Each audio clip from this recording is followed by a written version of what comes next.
नमस्कार दोस्तों, मैं मनीष आप सभी का स्वागत करता हूं योगेन साहू ऑनलाइन क्लासेस में। मैथ्स में अब थोड़ा मिसलेनियस टाइप का क्वेश्चन आएगा और क्वेश्चन का लेवल थोड़ा सा अप रहेगा, है ना। पिछले कुछ अपन बेसिक पढ़ रहे थे, पिछले कुछ सेट्स में, है ना। तो थोड़ा क्वेश्चन का लेवल आसान था।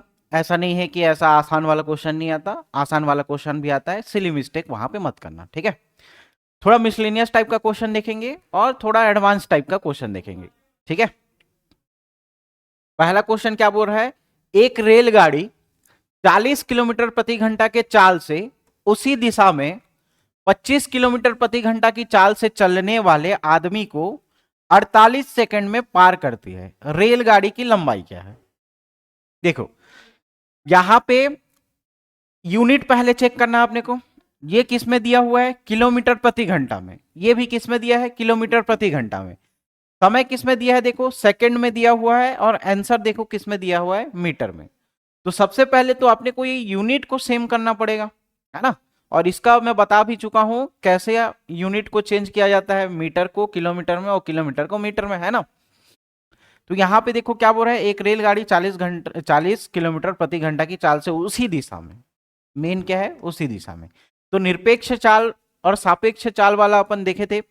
तो इन दोनों में देखो सापेक्ष चाल मतलब एक ही दिशा में जा रहे हैं, एक ही दिशा में जाने के कारण इनका चाल क्या हो जाएगा, माइनस।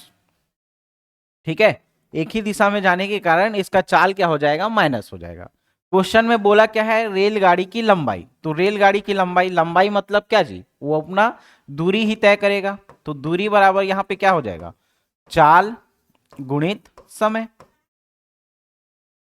ठीक है, चाल गुणित समय, दूरी डिस्टेंस अपने को निकालना है, ठीक है। तो यहां पे देखो चाल कितना बोल रहा है, चाल कितना बोल रहा है, 40 किलोमीटर प्रति घंटा और ये 25 किलोमीटर प्रति घंटा। और कौन सी दिशा में, उसी दिशा में जा रहे हैं। तो उसी दिशा में जा रहे हैं तो यहां पे देखो क्या हो जाएगा, ये माइनस होगा क्या। तो 25 5 30 10 40 कितना आएगा, 15 किलोमीटर। कैसे किए हैं, 40 को 25 में से माइनस करके किए हैं 15। ठीक है, किलोमीटर प्रति घंटा है तो इसको मीटर प्रति सेकंड में चेंज करना है। तो 5/18 इनटू समय कितना दिया हुआ है, देखो 48 सेकंड का समय दिया हुआ है, क्या 48 सेकंड का समय दिया हुआ है। ठीक है, तो ये करोगे तो क्या आएगा, इसका आंसर निकल जाएगा। ठीक है, क्लियर। काट के देखो कितने से कट रहा है, तो 6 12 6 या 18, 6 7 42 6 8 48, 3 से जाएगा क्या, 3 4 12 3 पंचे 15, 5 25 25, 25 गुणित 8 करोगे 25 अट्ठे 200। और किस में आएगा, मीटर में। समझे क्या, ये पहला वाला क्वेश्चन क्या दिया हुआ है, सापेक्ष चाल निकालना है अपने को। अगर वो एक ही दिशा में जाएगा माइनस होगा सापेक्ष चाल, और विपरीत दिशा में अलग अलग जाएंगे तो वहां पे सापेक्ष चाल क्या हो जाएगा, जुड़ जाएगा। ठीक है, क्लियर। अब इसके यूनिट को बस चेंज करो, बाकी आ जाएगा ये आंसर। तो क्या दिख रहा है आपको, 200 मीटर दिख रहा है। कौन से ऑप्शन में है, ऑप्शन नंबर सी में है 200 मीटर। ठीक है, ऑप्शन नंबर सी में है 200 मीटर, ये सही हो जाएगा। अगला नंबर का क्वेश्चन देखो, दूसरे नंबर का क्या बोल रहा है, दो नल किसी टंकी को क्रमशः 12 घंटा और 15 घंटा में भर सकते हैं, जबकि तीसरा नल उसी टंकी को 20 घंटे में खाली कर सकता है, बोल रहे हैं। ठीक है, तो एलसीएम मेथड पिछले क्लास में हम लोगों ने समझा था, है ना। देखो क्या बोल रहा है, दो नल है, मान लो वो ए नल है और बी नल है। दो नल टंकी को 12 घंटा और 15 घंटा में भर सकते हैं, 12 घंटा और 15 घंटा में भर सकते हैं। जबकि तीसरा नल जो है वो टंकी को देखो ये क्या कर रहा है, खाली कर रहा है। तीसरा नल टंकी को क्या कर रहा है, खाली कर रहा है। तो खाली कर रहा है मतलब ये क्या हो जाएगा, माइनस वाला हो जाएगा जी। ठीक है, एलसीएम निकालो, किससे निकलेगा, तो 60 से जाएगा क्या, 60 से जाएगा क्या, देखो 12 पंचे 60, 15 चौं 60 और 20 तिया 60, 120 अगर एलसीएम निकलेगा तो भी सेम आंसर आएगा, है ना। कोई दिक्कत नहीं है एलसीएम वाला। तो यहां पे देखो क्या बोल रहा है, यदि टंकी खाली है तो तीनों नल मिलकर टंकी को कितने समय में भरेंगे। देखो भाई यहां पे क्या हो रहा है, ए प्लस बी हो रहा है, ये दोनों तो टंकी को भरने का काम कर रहे हैं, लेकिन सी वाला क्या कर रहा है, टंकी को खाली करने का कार्य कर रहा है। तो तीनों को जब आप एक साथ चलाओगे तो ये दोनों भरेंगे और ये क्या कर रहा है, खाली कर रहा है। तो कितना यूनिट भर रहा है, देखो 9 यूनिट भर रहा है और 3 यूनिट क्या कर रहा है, खाली कर रहा है। ठीक है, तो 9 माइनस 3 करोगे कितना आएगा, इन लोग का क्षमता 6 आएगा। और टोटल काम देखो 60 बटे इसको क्या करोगे, क्षमता 6 को डिवाइड करोगे कितना निकलेगा, 10 घंटा निकल जाएगा। ठीक है, ऑप्शन नंबर बी क्या होगा, सही होगा।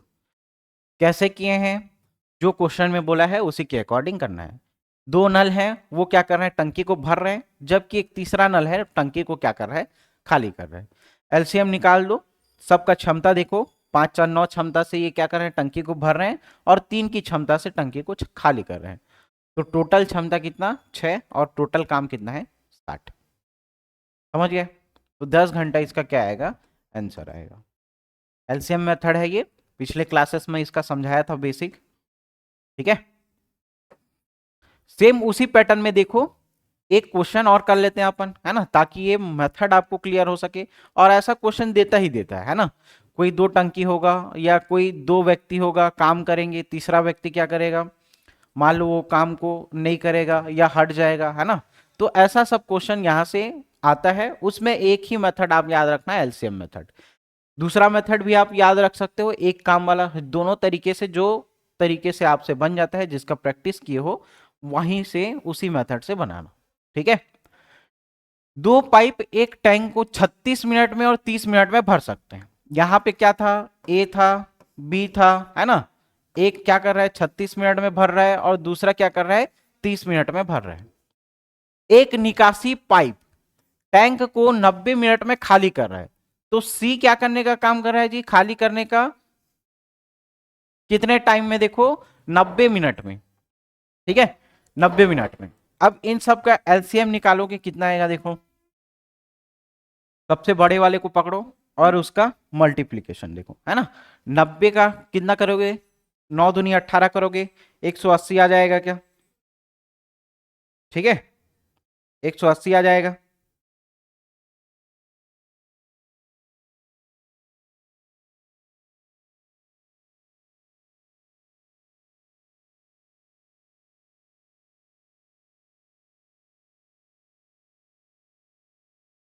उसको साइड में रख देता उधर। ठीक है, यहां पे देखो क्वेश्चन को क्या बोल रहे हैं, 36 मिनट में 30 मिनट में भर रहा है, और एक निकासी टैंक है, एक निकासी पाइप है जो टैंक को 90 मिनट में खाली कर रहा है। मतलब ये क्या कर रहा है, खाली कर रहा है, ये दोनों भरने का काम कर रहा है। ठीक है, 36 पंचे करोगे कितना आएगा, 180, और 3 छेक का क्या होगा, 18। ठीक है, एक 5 यूनिट से, एक 6 यूनिट से, जबकि ये तीसरा वाला देखो 9 दूनी 18, ये क्या हो जाएगा, माइनस हो जाएगा, है ना। तीनों पाइप टैंक को कितने समय में भरेंगे, तो ए और बी दोनों भरने का काम कर रहे हैं, और सी जो है वो एक निकासी पाइप है, यहां से टैंक को खाली करने का कार्य कर रहे हैं। ठीक है, तो 5 और 6 दोनों मिलाकर के कितने यूनिट हो जाएंगे, 11, और 11 में से 2 जाएगा, कितना होगा, 9। टोटल अगर तीनों का क्षमता देखोगे तो 9 हो जाएगा, है ना। एक सिंपल सा काम देखो, ए बना रहा है 5 लड्डू, ठीक है, बी बना रहा है 6 लड्डू, लेकिन सी क्या करेगा, खाने का काम करता है, वो बनाता नहीं है। ये लोग जो बनाए हुए लड्डू हैं, टोटल ये 11 लड्डू बनाए हुए हैं, उसमें से 2 लड्डू को खा जा रहा है, तो कितना लड्डू बचेगा, 9 लड्डू, है ना। मतलब वही बोल रहा है, इसका क्षमता क्या होगा, 9, और टोटल काम क्या है, 180। 180 बटे 9 करोगे तो कितना आएगा, 9 दूनी 18, 20, है ना। तो ये किस में निकलेगा, 20 मिनट। ये मेथड क्लियर है क्या, 20 मिनट कहां पे है, ऑप्शन नंबर डी में। बनाइए वाला क्वेश्चन। ठीक है, चलो भाई, अब अगला क्वेश्चन देखो। अब दोनों ही दो नल दिए रहेंगे, वो दोनों ही नल क्या कर रहे हैं, टंकी को खाली करने का कार्य कर रहे हैं। तब कैसे क्वेश्चन बनेगा, देखो कितने घंटे में टोटल जो टंकी भरी हुई है वो खाली हो सकती है। एक नल किसी टंकी को 15 घंटे में खाली कर सकता है और दूसरा नल 10 घंटे में खाली कर सकता है। दूसरा नल कितने घंटे में? 10 घंटे में खाली कर सकता है। यदि दोनों नल को एक साथ खोल दिया जाए, देखो इन दोनों का पहले एलसीएम निकालोगे, 15 दूनी 30 और 10 तिया 30। टोटल क्षमता कितना है इनका? तो इसका 2 और इसका क्या है? 3 है। ठीक है, टोटल क्षमता देखोगे तो 5 इसकी टोटल क्षमता हो जाएगी। लेकिन क्या कर रहा है देखो, 15 घंटे में खाली कर सकता है, खाली कर रहा है भाई। और दूसरा नल भी क्या कर रहा है? 10 घंटे में खाली कर सकते हैं। माइनस चिन्ह क्या शो कर रहा है? कि वो खाली कर रहा है ना। अब क्या बोल रहा है ये? दोनों नल को खोल दिया जाए, दोनों नल को खोल दिया जाए, ए प्लस बी दोनों को खोल दिया जाए तो इनकी क्षमता क्या हो जाएगी? -5, है ना। और टोटल काम कितना है देखो, 30 काम को करना है अपने को -5 से, तो 6 माइनस, ये माइनस क्या शो कर रहा है? माइनस प्लस वाला नहीं है ना। माइनस का मतलब है ये टंकी को खाली कर रहा है, टंकी को खाली कर रहे हैं। ठीक है, टंकी को खाली कर रहा है। तो कितने घंटे में टंकी पूरी खाली हो जाएगी? तो 6 घंटे में। ठीक है, ऑप्शन नंबर बी क्या होगा? सही होगा। समझ में आया क्या? ये दोनों नल को एक साथ खोल दिया जाए तो कितने समय में भरी टंकी खाली हो सकती है? दोनों का क्षमता कितना है? 5 है। टोटल काम कितना है? 30 है। डिवाइड करोगे तो 6 घंटा आ जाएगा और 6 घंटे में इसको क्या कर सकते हैं? खाली कर सकते हैं।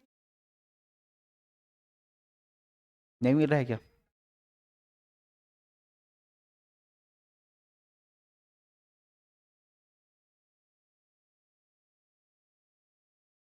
5वें नंबर का देखो, दो नल ए और बी क्रमशः किसी टंकी को 20 मिनट में और 30 मिनट में भर सकता है।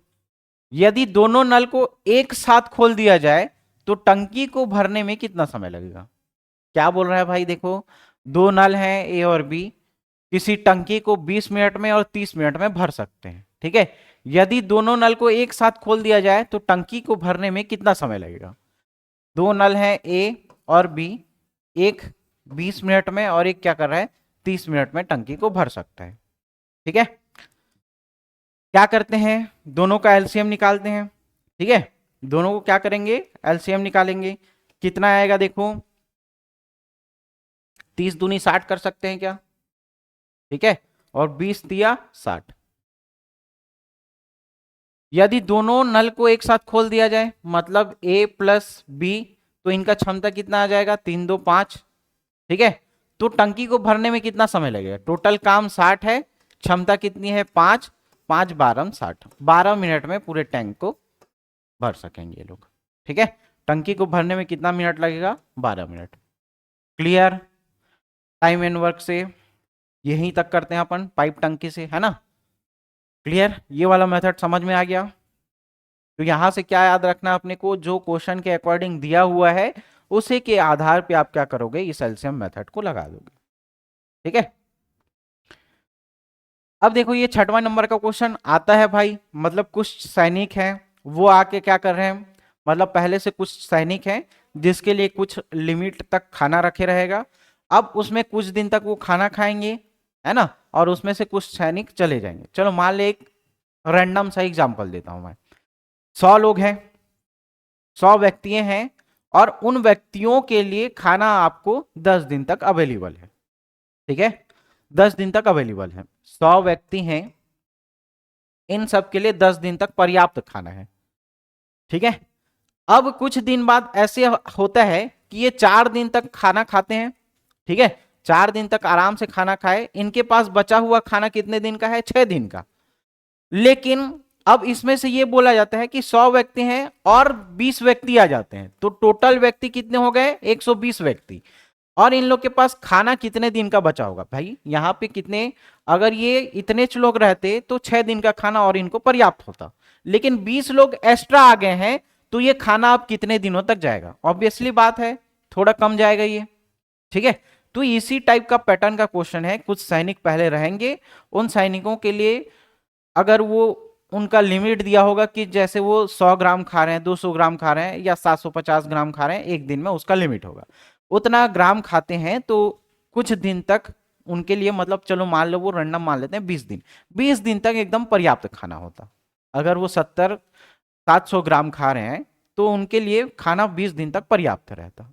लेकिन कुछ कंडीशन बोलेगा कि 7-8 दिन तक खाए, उसके बाद कुछ सैनिक आ जाएंगे या कुछ सैनिक चले जाएंगे, तो खाना कितने दिन तक जाएगा, तो वो दिनों की संख्या अपने को निकालनी है। क्वेश्चन समझ में आ गया क्या? ठीक है, तो इसमें जो आपको देखना है, बचा हुआ सामग्री कितना रहना चाहिए और जो खाना जाएगा कितने दिनों तक, उसको अपने को देखना है ना। टोटल खाने वालों की संख्या बराबर बची हुई सामग्री, इस आधार पे निकालोगे आप बची हुई सामग्री।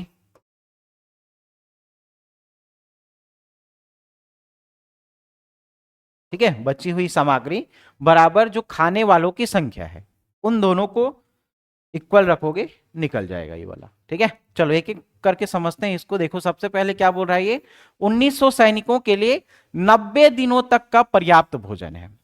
ठीक है, और ये सैनिक प्रतिदिन कितना खा रहे हैं जी, 700 ग्राम का भोजन कर रहे हैं। ठीक है, 700 ग्राम का भोजन कर रहे हैं 1900 सैनिक। पहला लाइन यही बोल रहा है, 1900 सैनिकों के लिए 90 दिनों का पर्याप्त भोजन है। तो बचा हुआ खाना कितना हो सकता है, देखो यहां पे क्या बोल रहा है, 56 दिनों के बाद 500 सैनिकों ने शिविर छोड़ दिया। 56 दिन तक तो सब खाना खाए हैं, 56 दिनों के बाद 500 सैनिक शिविर छोड़ के जा रहे हैं, तो यहां पे दिनों की जो संख्या है वो क्या हो जाएगी, माइनस हो जाएगी जी, है ना। 90 दिनों तक के लिए था खाना, और खाना कितना दिन तक खाए हैं ये लोग, 56 दिन तक सब मिलके खाए हैं।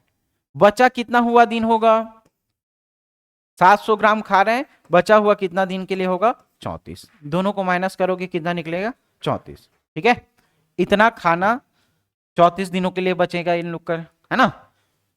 बराबर अब यदि प्रत्येक सैनिक प्रतिदिन 850 ग्राम भोजन कर रहा है, जो यहां पे 700 ग्राम भोजन कर रहा था, अब वो कितना कर रहा है जी, 850 ग्राम, और 500 सैनिक शिविर छोड़ के चले गए हैं, तो कितने लोगों के लिए खाना होगा, 1400 लोगों के लिए।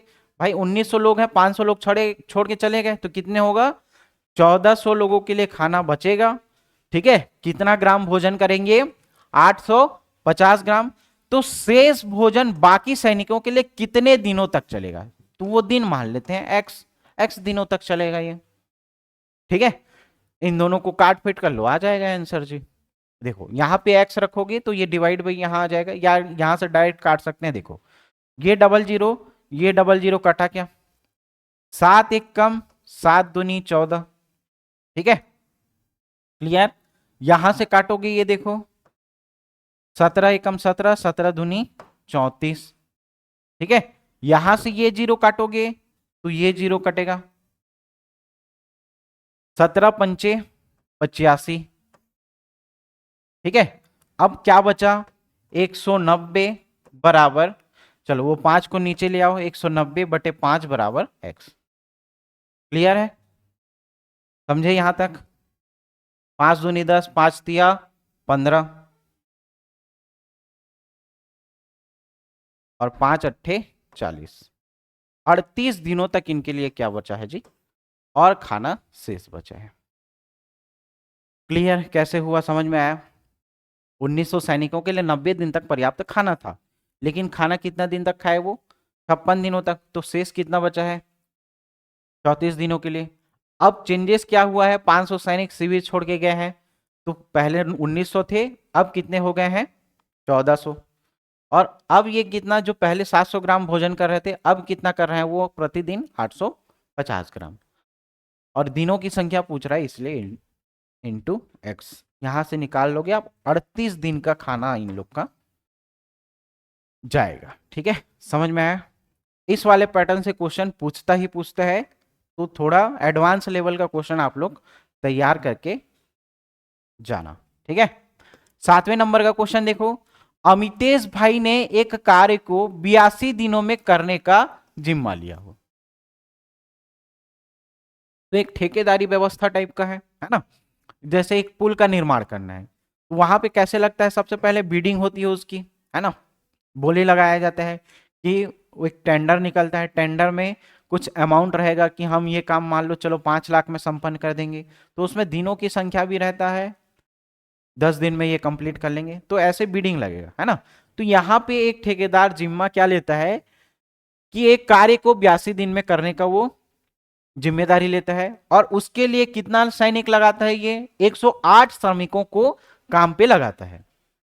ठीक है, काम पे तो लगा दिया। अब ठेकेदार कैसे होते हैं, काम पे लगा देते हैं, फिर अपना वो दूसरा देखते हैं जी, है ना, दूसरा काम देखते हैं। तो इनको पता चला 46 दिन के बाद आए ये वापस, और देखे कि भाई चेक करने तो आएगा ही आएगा ना, कोई काम करने के लिए दे दिया गया है, चेक नहीं करेगा ऐसा तो नहीं है ना। तो यहां पे 46 दिन के बाद ये क्या करते हैं, काम को चेक करने के लिए आते हैं। काम को चेक करने के लिए आते हैं तो पता चलता है कि 2/3 काम पूरा हो चुका है। कितने दिनों में, 46 दिनों में। 82 दिन में टोटल कंप्लीट करना था, जब 46 दिन के बाद ये चेक करने आया तो उसका 2/3 कार्य शेष हो, 2/3 कार्य पूर्ण हो चुका था। तो शेष कार्य कितना निकलेगा, अगर भाई 3 काम है, 3 काम में से 2 काम हो गया है, तो कितना काम बचा है, इस 3 काम में से 1 काम बचा हुआ है ना। तो यहां से शेष कार्य निकालोगे आप। ठीक है, अब उसमें क्या बोल रहा है, अमितेश भाई ने कितने श्रमिकों को हटा दिया। टोटल 108 श्रमिक थे, उसमें से कुछ सैनिक को हटा देगा और शेष कार्य को पूर्ण करेगा। क्वेश्चन का पैटर्न समझ में आ गया क्या। टोटल कार्य 82 दिनों में संपन्न करने का ठेका लिया है, कितने श्रमिकों के द्वारा, 108 श्रमिक काम पे लगाते हैं, और कितने दिनों तक करते हैं जी, 46 दिनों तक। ठीक है, उसमें से पता क्या चलता है कि जो काम है वो 2/3 काम क्या हो चुका है, पूर्ण हो चुका है। ठीक है, क्लियर, ये समझ में आया। दूसरा स्टेप देखो क्या बोल रहा है ये, अब कुछ सैनिक को हटा रहे हैं। अब अमितेश भाई कितने श्रमिकों को हटा सकते हैं, तो टोटल 108 श्रमिक थे, उसमें से कुछ सैनिकों को हटाएगा ये। कितने दिनों के लिए काम शेष बचेगा, देखो यहां पे 46 दिन हो रहा है क्या, टोटल काम को अपने को कितने दिन में कंप्लीट करना है, 82 दिन में। पहले काम कितना तक हो चुका है, 46 दिन में। तो जो शेष बचा दिन होगा उसी दिन तक तो ये काम करेंगे, है ना। तो टोटल 82 दिन है, उसमें से 46 दिन काम हो चुका है, तो बचा हुआ कितना दिन होगा जी, 36 दिन होगा। यहां पे देखो कितना होगा, 36 दिन। और कितने काम को करेंगे, भाई पूरा कुल कार्य कितने दिन का है, कोई कार्य है वो पूरा 3 है, उसमें से 2 भाग खत्म हो चुका है, तो बचेगा कितना, 1/3 भाग बचेगा काम का। ठीक है, अब यहां से कुछ काट फिट कर लो, आ जाएगा आंसर। तो देखो यहां से ये 3 कटा और ये 3 कट गया, है ना। फिर यहां से देखो 36 दिया जाएगा क्या, 6 12 6 3 18।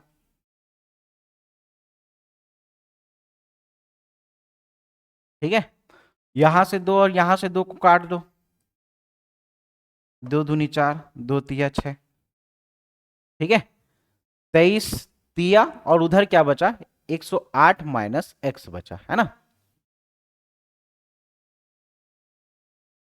3 दूनी 6 बराबर, यहां पे क्या बचा, 108 माइनस एक्स। इस एक्स को इधर ले आओ, तो ये क्या बन जाएगा, x बराबर 108 माइनस 69। ठीक है, और x की वैल्यू यहां पे क्या आएगी, 39। ठीक है, x की वैल्यू कितनी आ जाएगी, 39। कहां पे है, ऑप्शन नंबर बी में। समझ में आया क्या। तो यहां से ये वाला पैटर्न प्रैक्टिस करके जाना भाई, क्वेश्चन आता है इस पैटर्न से। अब बट्टा या छूट से संबंधित कुछ क्वेश्चन है, देखो। राम ने लेबल लगे मूल्य पर 20% की छूट पर एक टीवी खरीदा, मतलब 100% है, उसमें से 20% छूट पर, 20% छूट मतलब उस एक्स का 80 भाग, है ना, 80%।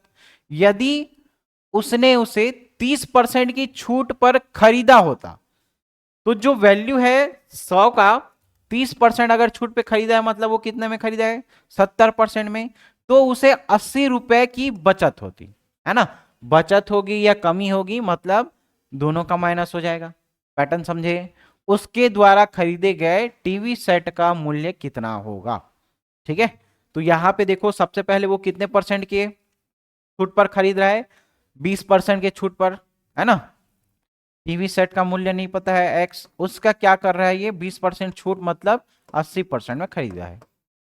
अब उसको वो 30% की छूट पर फिर से खरीदा होता, 30% की छूट पर खरीदा होता, मतलब ये क्या है 70/100। तो ये कितने की बचत करता, 800 की बचत करता। निकल जाएगा क्या, ये इक्वेशन मिल गया आप लोग को तो बना सकते हो क्वेश्चन, है ना। इक्वेशन मिल गया तो क्वेश्चन बना सकते हो। अब देखो इसको काट फिट कर लो, आ जाएगा आंसर, है ना। यहां पे देखो ये जीरो से ये जीरो कट गया, ठीक है, यहां से ये कट गया, तो इसको मान सकते हैं अपन 8x/10 माइनस 7x/10 बराबर क्या है 800। तो यहां से देखो एलसीएम तो दोनों का 10 ही निकलेगा, और 8x में से 7x जाएगा, क्या बचेगा x, इसके बराबर 800। तो x की वैल्यू क्या आ जाएगी जी, x बराबर 8000। क्या निकलेगा, x बराबर 8000। तो उसके द्वारा खरीदे गए टीवी सेट का मूल्य कितना था, 8000 रुपए है। कौन से ऑप्शन में है, ऑप्शन नंबर बी। समझे क्या।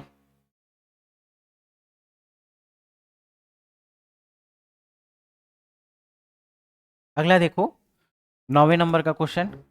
एक पुस्तक को 27.50 रुपए में बेचने पर 10% का लाभ होता है। यदि पुस्तक को 25.75 में बेचा जाता तो कितने प्रतिशत का लाभ होता। दो मेथड से इसको बना सकते हो, इन दोनों का पहले डिफरेंस निकाल लो, वो 10% के बराबर होगा, इससे भी निकाल सकते हो। या आप देखो यहां पे क्या बोल रहा है, 27.50 रुपए में बेचने पर 10% का लाभ हो रहा है। 10% का लाभ कहने का क्या मतलब है, 110, ठीक है, कितना 27.50 में बेचने पर। ये समझे क्या, एक पुस्तक को 27.50 रुपए में बेचने पर कितने का लाभ हो रहा है, 10% का लाभ हो रहा है। 10% का लाभ मतलब 110, ठीक है। तो इसको रुपए में पहले निकाल लो, क्या होगा 110/27.50, ठीक है, 27.50। ये निकल गया क्या, 1 रुपया कितने के बराबर निकल गया, 110/27.50। ये समझ में आया। अब इसमें से क्या बोल रहा है, यदि पुस्तक को कितने में बेचा होता, 25.75 रुपए में बेचा जाता तो कितने प्रतिशत लाभ या हानि होती। अब 1 रुपया है, उसको 25.75 रुपया कर दो जी, है ना, इनटू सीधा सीधा मैं डायरेक्ट कर ले रहा हूं, कितना आएगा 25.75। अब यहां से दशमलव, यहां से दशमलव था, बोलने का मतलब एक ही है, यहां से दशमलव के बाद दो संख्या है, यहां पे भी दशमलव के बाद दो संख्या है, तो कोई मतलब नहीं है, ऊपर नीचे 100 का गुणा करोगे फिर से वो कटेगा ही कटेगा, है ना। तो डायरेक्ट आप इससे निकाल सकते हो, ठीक, यहां से डायरेक्ट निकाल सकते हो।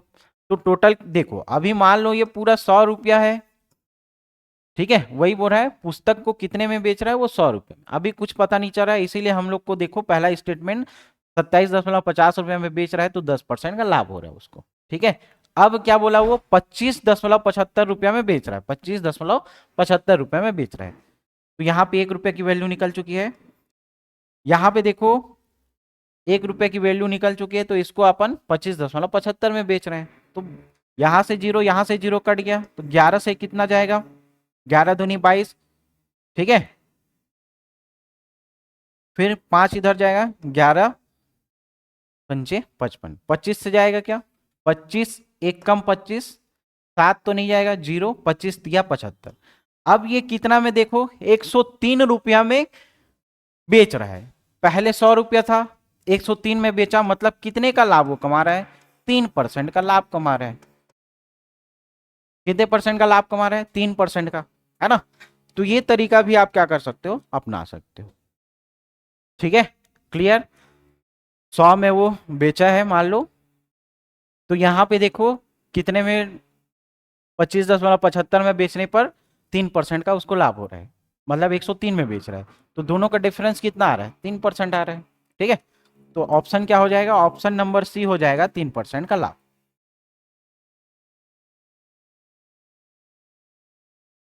10वां नंबर का क्वेश्चन देखो, किसी भिन्न के अंश में 20% वृद्धि करने पर तथा हर में 10% की कमी करने पर, अंश और ये क्या है जी, हर। ठीक है, किसी भिन्न मतलब चलो मान लेते हैं वो x और y भिन्न है। ठीक है, x और y भिन्न है, किसी भिन्न के अंश में 20% की वृद्धि कर जाती है। अंश है, इसमें 20% का वृद्धि कर रहे हैं, मतलब क्या होगा 120। हर में 10% की कमी, हर में 10% की कमी मतलब 100 में 10% की कमी कर रहे हो, मतलब कितना है 90।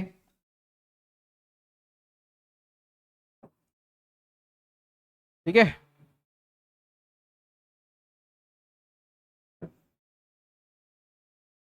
कितना हो जाएगा, 10% की कमी कर रहे हैं मतलब 90। कमी करने पर भिन्न कितना हो जा रहा है, यहां पे देखो 16/21 प्राप्त हो रहा है। ये समझ में आया क्या? कोई भिन्न दिया हुआ होगा, उसमें से 20% की वृद्धि हो रही है अंश में और कमी हो रही है 10% की हर में। ठीक है, तो ये करने के बाद अपना जो भिन्न बनता है वो 16/21 प्राप्त होता है। तो यहां से देखो काट लो, प्रारंभिक भिन्न क्या होगी जी, तो ये 0 से 0 कट गया। ठीक है, यहां से क्या करोगे, 3 तिया 9, 3 सत्ते 21। ठीक है,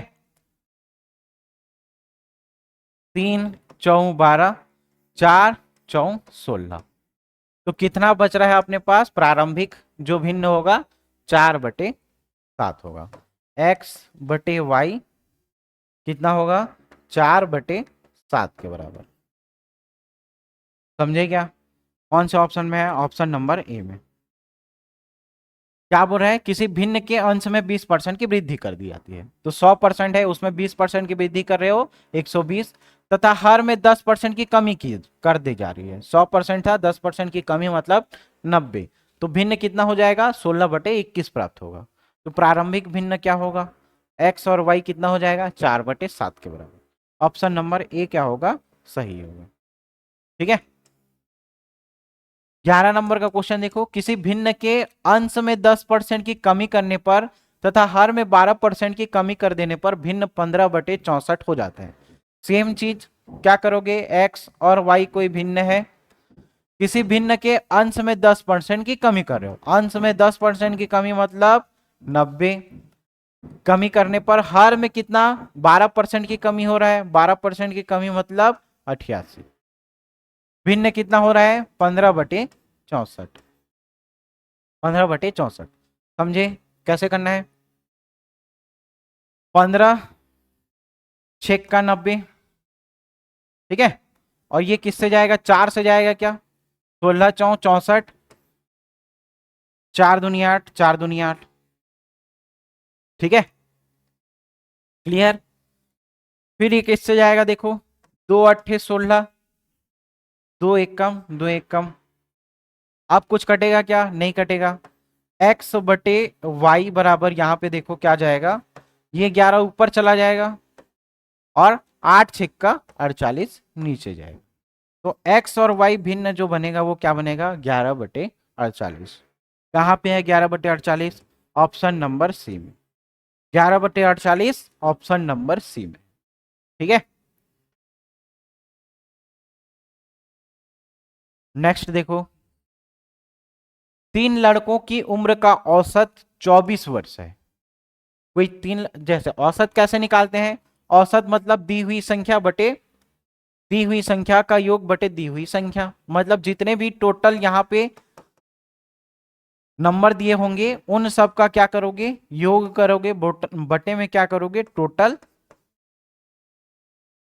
संख्या या टोटल नंबर। ठीक है, तो ये मेथड यूज करना।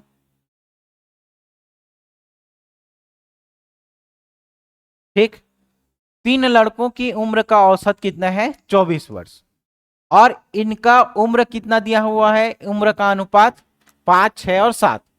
अगर ये रेशियो में दिया हुआ है, इसको वैल्यू बनाने के लिए क्या करोगे, x के फॉर्म में लिखोगे।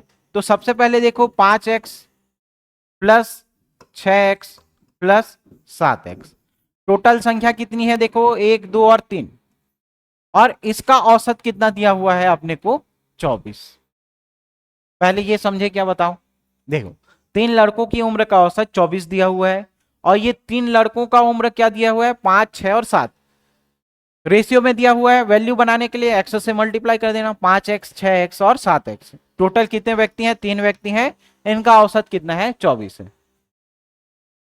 ठीक है, अगला स्टेप देखो क्या आएगा, 5x 6x और 7x बराबर क्या होगा,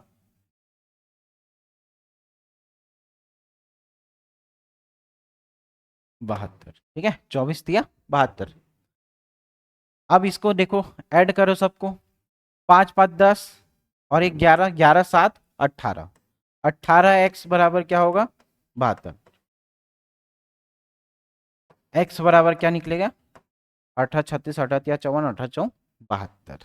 ठीक है, x बराबर क्या निकला, 4। x बराबर 4 निकला। अब तीनों लड़कों का उम्र बताइए। x बराबर 4 निकला है तो यहां से देखो, 5 4 20 हो जाएगा पहला। ठीक है, 5 4 20। इसका रेशियो देखो 6 है, तो 6 4 24, 7 4 28, 20 24 और 28। तो इनकी उम्र का अनुपात क्या हो जाएगा, 20 24 और 28। ठीक है, 20 24 28 कौन से ऑप्शन में है, 20 24 और 28। ठीक है, तो 3 लड़कों का उम्र कितना दिया हुआ है, उम्र का औसत दिया है, औसत 24। 3 लड़कों का उम्र रेशियो में दिया है 5 6 और 7। एक्स का वैल्यू निकालना, एक्स का वैल्यू निकाल के उसमें रख दो, आ जाएगा। ये ऑप्शन नंबर सी सही होगा, है ना।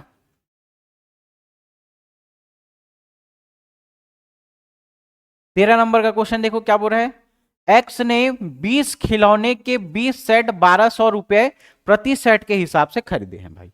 ठीक है, प्रत्येक खिलौना 63 रुपए में बेचा गया है, लाभ प्रतिशत क्या होगा।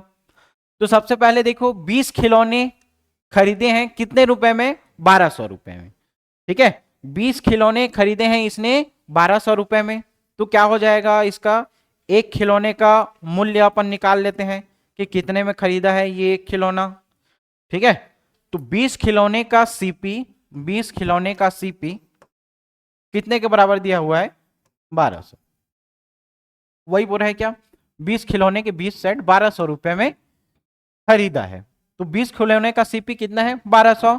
तो एक खिलौने का सीपी अपन निकाल लेते हैं, 0 से 0 कैंसिल हो गया, 2 छेक का 12 शून्य। तो एक खिलौने का सीपी कितना निकला है अपने पास, 60 रुपया। और बेचा कितने में है देखो, तथा प्रत्येक खिलौना 63 रुपए में बेचा गया है। एक खिलौने का सीपी 60 रुपया है और एक खिलौने का एसपी कितना बोल रहा है ये, 63 रुपया। तो प्रॉफिट कितने का हुआ है जी, इसको 3 रुपये का प्रॉफिट हुआ है क्या, कितने में 3 रुपये का प्रॉफिट, सीपी में, इनटू क्या हो जाएगा, 100। ठीक है, 10 से 10 कट गया, 3 1 कम, 3 दूनी 6 और 2 क्या, 5 10 बराबर क्या हो जाएगा, 5% का इसको क्या मिला है, लाभ मिला। 5% का क्या मिला इसको, लाभ मिला। ऑप्शन नंबर डी क्या हो जाएगा, सही हो जाएगा। क्वेश्चन समझ में आया, क्वेश्चन का फॉर्मेट, 20 खिलौने 1200 रुपये में खरीदा है, तो एक खिलौने का अपन क्या निकाल लेते हैं, वहां पे मूल्य निकाल लेते हैं। तो एक खिलौना कितना में, 60 रुपए में, बेच कितना में रहा है, 63 रुपए में, कितने रुपए का फायदा हुआ है, 3 रुपए का। किस में फायदा निकालते हैं, क्रय मूल्य में। तो 3/60 इंटू क्या करोगे, 100, 5% क्या निकलेगा, इसका आंसर निकलेगा। ठीक है, क्लियर, आया समझ में। अब देखो नेक्स्ट क्वेश्चन क्या बोल रहा है, क्या बोल रहा है जी, 100 संतरे 350 रुपए में खरीदा गया है ना। क्या बोला पहला स्टेटमेंट देखो, 100 संतरे 350 रुपए में खरीदा गया है तथा 48 रुपया प्रति दर्जन से बेचा गया है, दर्जन से बेचा गया है ना। तो यहां पे देखो 100 संतरे का मूल्य अपने को कितना मिला, यहां पे 350 रुपया, यही दिया है क्या। ठीक है, तो अपन एक संतरे का मूल्य निकाल लेते हैं। एक संतरे का मूल्य कितना होगा? 350/100। 350/100। क्वेश्चन में क्या पूछ रहा है? 48 रुपए प्रति दर्जन। प्रति दर्जन मतलब 12, है ना? दर्जन में संख्या कितनी? 12। तो इसको अपन क्या कर लेते हैं? 12 केला निकाल लेते हैं। ठीक है, 350/100 इंटू क्या करोगे? 12 कर दोगे। ठीक है, ये समझे क्या? 350/100 इंटू 12। तो अब ये कितना निकलेगा? देखो, जीरो से जीरो कट गया, दो पंचे 10, दो छक्का 12, पांच सत्ते 35, सात छक्का 42। 42 रुपया इसका क्या मिला है जी? खरीदा है, मतलब सीपी। तो सीपी इसका कितना प्राप्त हुआ है? एक दर्जन का सीपी 42 रुपया। और यहां पे देखो क्या बोल रहा है? 48 रुपया प्रति दर्जन से बेच रहा है। एसपी कितना है? 48 रुपया प्रति दर्जन से बेच रहा है। ठीक है, क्लियर? तो इसमें क्या होगा? प्रॉफिट हो भाई, 42 रुपए में खरीदा है और 40 रुपए में बेच रहा है, तो प्रॉफिट कितने का होगा? 6 रुपये। कितने में? 42 इंटू क्या करोगे? 100। ये क्या निकलेगा? उसका लाभ परसेंट निकलेगा। ठीक है, 6×7=42। तो 100/7 करोगे, 100/7 तो क्या निकलेगा? 14×2/7। क्या निकलेगा? 14×2/7 परसेंट का इसका क्या हुआ है? लाभ प्राप्त हुआ है ना? 42 में खरीदा है, 48 में बेचा है, तो क्या होगा? उसको लाभ प्राप्त होगा ना। ठीक है, तो ये 14 नंबर का क्वेश्चन क्या होगा? ऑप्शन नंबर डी क्या होगा? सही हो जाएगा। 100 संतरे का मूल्य दिया है 350, एक संतरे का निकाल लेते हैं 350/100। क्वेश्चन में क्या बोला है? प्रति दर्जन मतलब 12 के हिसाब से, तो 12 का अपन क्या निकाल लेते हैं? सीपी निकाल लेते हैं। उसी का एसपी कितना दिया है अपने को? 48 का दिया हुआ है। प्रॉफिट होगा 6 रुपए का। ठीक है, निकाल सकते हैं उसको। क्या बोल रहा है ये? पुरुषों तथा महिलाओं के एक संयुक्त समूह की औसत आयु 35 वर्ष है। क्या बोल रहा है ये? पुरुषों तथा महिलाओं के एक संयुक्त समूह की औसत आयु 35 वर्ष है। यदि पुरुषों की औसत आयु 36 वर्ष और महिलाओं की औसत आयु 32 वर्ष है। पुरुष और महिला हैं, उनका संयुक्त समूह का औसत आयु कितने का है? 35 का। ठीक है, यदि पुरुषों की औसत आयु 36 वर्ष है, यहां पे मेल है, उनका औसत आयु कितना दिख रहा है अपने को? 36। और महिलाओं का औसत आयु कितना दिख रहा है? 32। ठीक है, तो यहां से निकाल लो दोनों का। सबसे पहले देखो ये क्या निकलेगा? 3, और यहां क्या निकलेगा? 1। 3:1 के रेशियो में है। तो मेल देखो 3 रेशियो है और 4 रेशियो, टोटल मिला के अगर इसको अपन देखें तो 100% ऐसे हो गया है ना। 3 और 1 4 को 100% मान लेते हैं। 100% में से 3% मतलब 75% हिस्सा किसका है? मेल का है।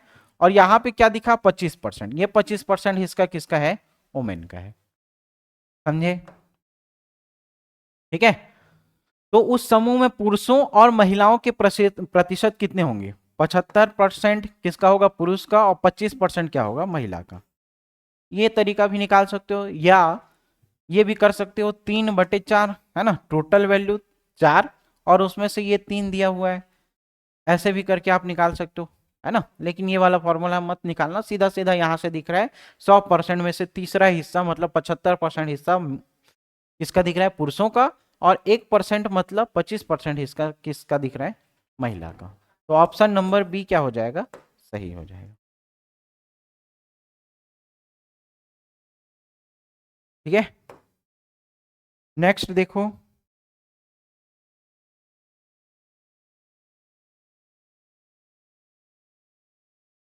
16 नंबर का क्वेश्चन। एक स्कूटर का मूल्य 40,000 रुपए है। इस वर्ष उसके मूल्य में 20% की वृद्धि हो जाती है। भाई 40,000 उसका मूल्य है और उसके मूल्य में 20% की वृद्धि हो रही है, तब स्कूटर का वर्तमान मूल्य क्या हो जाएगा? तो 20% की वृद्धि हो गई, 40,000 है। 40,000, उसमें 20% की वृद्धि कर रहे हो, मतलब 120 बटे क्या हो जाएगा 100। तब स्कूटर का वर्तमान मूल्य क्या निकलेगा, यहां से 2 जीरो कटा, यहां से 2 जीरो कट गया, ठीक है। 12 चौं 48, ठीक है। 12 चौं 48, 2 जीरो ये और 1 जीरो, तो 48,000 हो गया, ठीक है। कहाँ है, ऑप्शन नंबर सी में। स्कूटर का मूल्य है 40,000, उसमें 20% की वृद्धि कर रहे हो, 20% की वृद्धि मतलब 120 बटे 100, ठीक है। तो ऑप्शन नंबर सी 48,000 क्या हो जाएगा, सही हो जाएगा। 17 नंबर का क्वेश्चन देखो, एक व्यक्ति किसी वस्तु पर लागत से 37% अधिक मूल्य अंकित करता है और अंकित मूल्य पर 25% की छूट प्रदान करता है, तो इसका देखो x+y+xy/100 इस वाले फॉर्मूला से निकालोगे, है ना, क्लियर, जो परसेंटेज में आप लोग यूज करते हो, ठीक।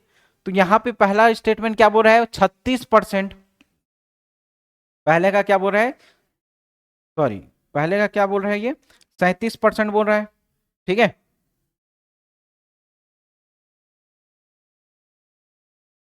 एक व्यक्ति किसी वस्तु पर लागत से 37% अधिक मूल्य अंकित करता है और अंकित मूल्य पर 25% की छूट दे रहा है, 25% की छूट मतलब -25 प्लस क्या होगा 37 इंटू -25 डिवाइडेड बाई 100, ठीक है। निकल जाएगा क्या, यहां पे देखो 38 में से 25 घटाओगे कितना, पहले 37% फिर 25%, ठीक है, 12 यहां पे आएगा, ठीक है, क्लियर।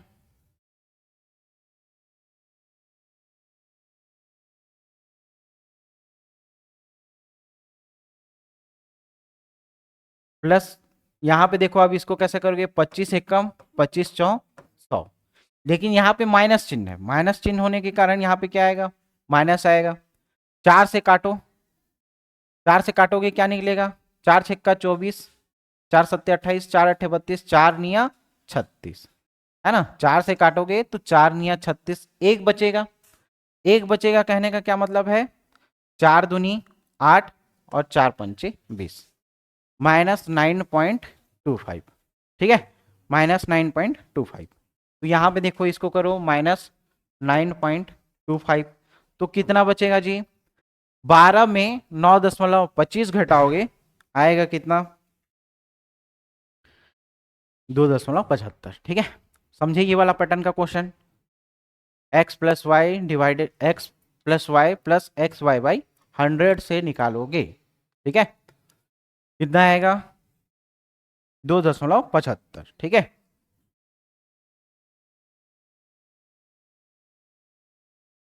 ओके, 2.75 निकलेगा, क्या हुआ है, इसको लाभ प्राप्त मिला है।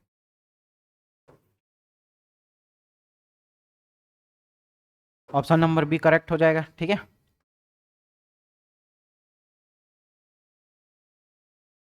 ये थोड़ा देखो कैलकुलेटिव टाइप का क्वेश्चन है, क्या बोल रहा है, श्याम एक रेस लगाया हुआ है, उस रेस में क्या कर लिया, वो जीत लिया, और जीतने के बाद कुछ ना कुछ इनाम दिया जाता है, तो जो वहां पे आयोजक लोग थे वो क्या करेंगे, इसको कुछ इनाम देंगे, राशि देंगे, है ना। उस पैसे में से ये क्या करेगा, अब भाई जीत गया है तो लोगों को वो क्या करेगा, पार्टी देगा, है ना। तो उसमें से कुछ पैसा वो क्या करेगा, पार्टी में खर्च करता है, ठीक है, और उसमें से कुछ बचा हुआ हिस्सा होगा वो अपने दोस्त को देगा, और फिर उसमें से कुछ बचा हुआ हिस्सा होगा उसमें से वो क्या करेगा, जो बाइक रेस लगाया हुआ है उसकी थोड़ा क्या करेगा, मरम्मत करेगा, अगर कुछ टूटा फूटा होगा, और कुछ टी शर्ट लेगा। तो मतलब जो नगद राशि है उसमें से ही ये पूरा खर्चा निकल रहा है, लास्ट में उसके पास कितने पैसे बचेंगे उसको अपने को काउंट करना है, ठीक है, क्लियर है। क्वेश्चन को पढ़ो, समझ में आ जाएगा। श्याम ने एक दौड़ जीती है, उसे नगद पुरस्कार दिया गया है, पुरस्कार के बारे में, पैसे के बारे में बताया गया है, नहीं बताया गया। तो ये नगद पुरस्कार कितना दिया गया है, मान लो चलो वो 100 रुपया दिया गया है, उसने पुरस्कार के 15% को पार्टी पर शेष के आधे को अपने मित्र पर और शेष राशि को अपनी बाइक की मरम्मत पर और एक टी शर्ट पर खर्चा किया है। यदि उसने पार्टी के लिए 600 रुपये खर्चे हो तो उसके मित्र पर कितने रुपए खर्च किए होंगे। ठीक है, उसने पार्टी में 600 रुपया खर्चा किया है तो उसने अपने मित्र पर कितने रुपए खर्चे किए होंगे, ये खर्चे को आपने को निकालना है। ठीक है, क्वेश्चन का पैटर्न समझे। एक रेस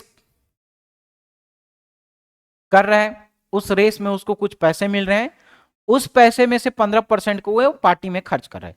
चलो एक एक स्टेप बाय स्टेप देखते हैं। नगद पुरस्कार मान लो उसको कितना दिया हुआ है,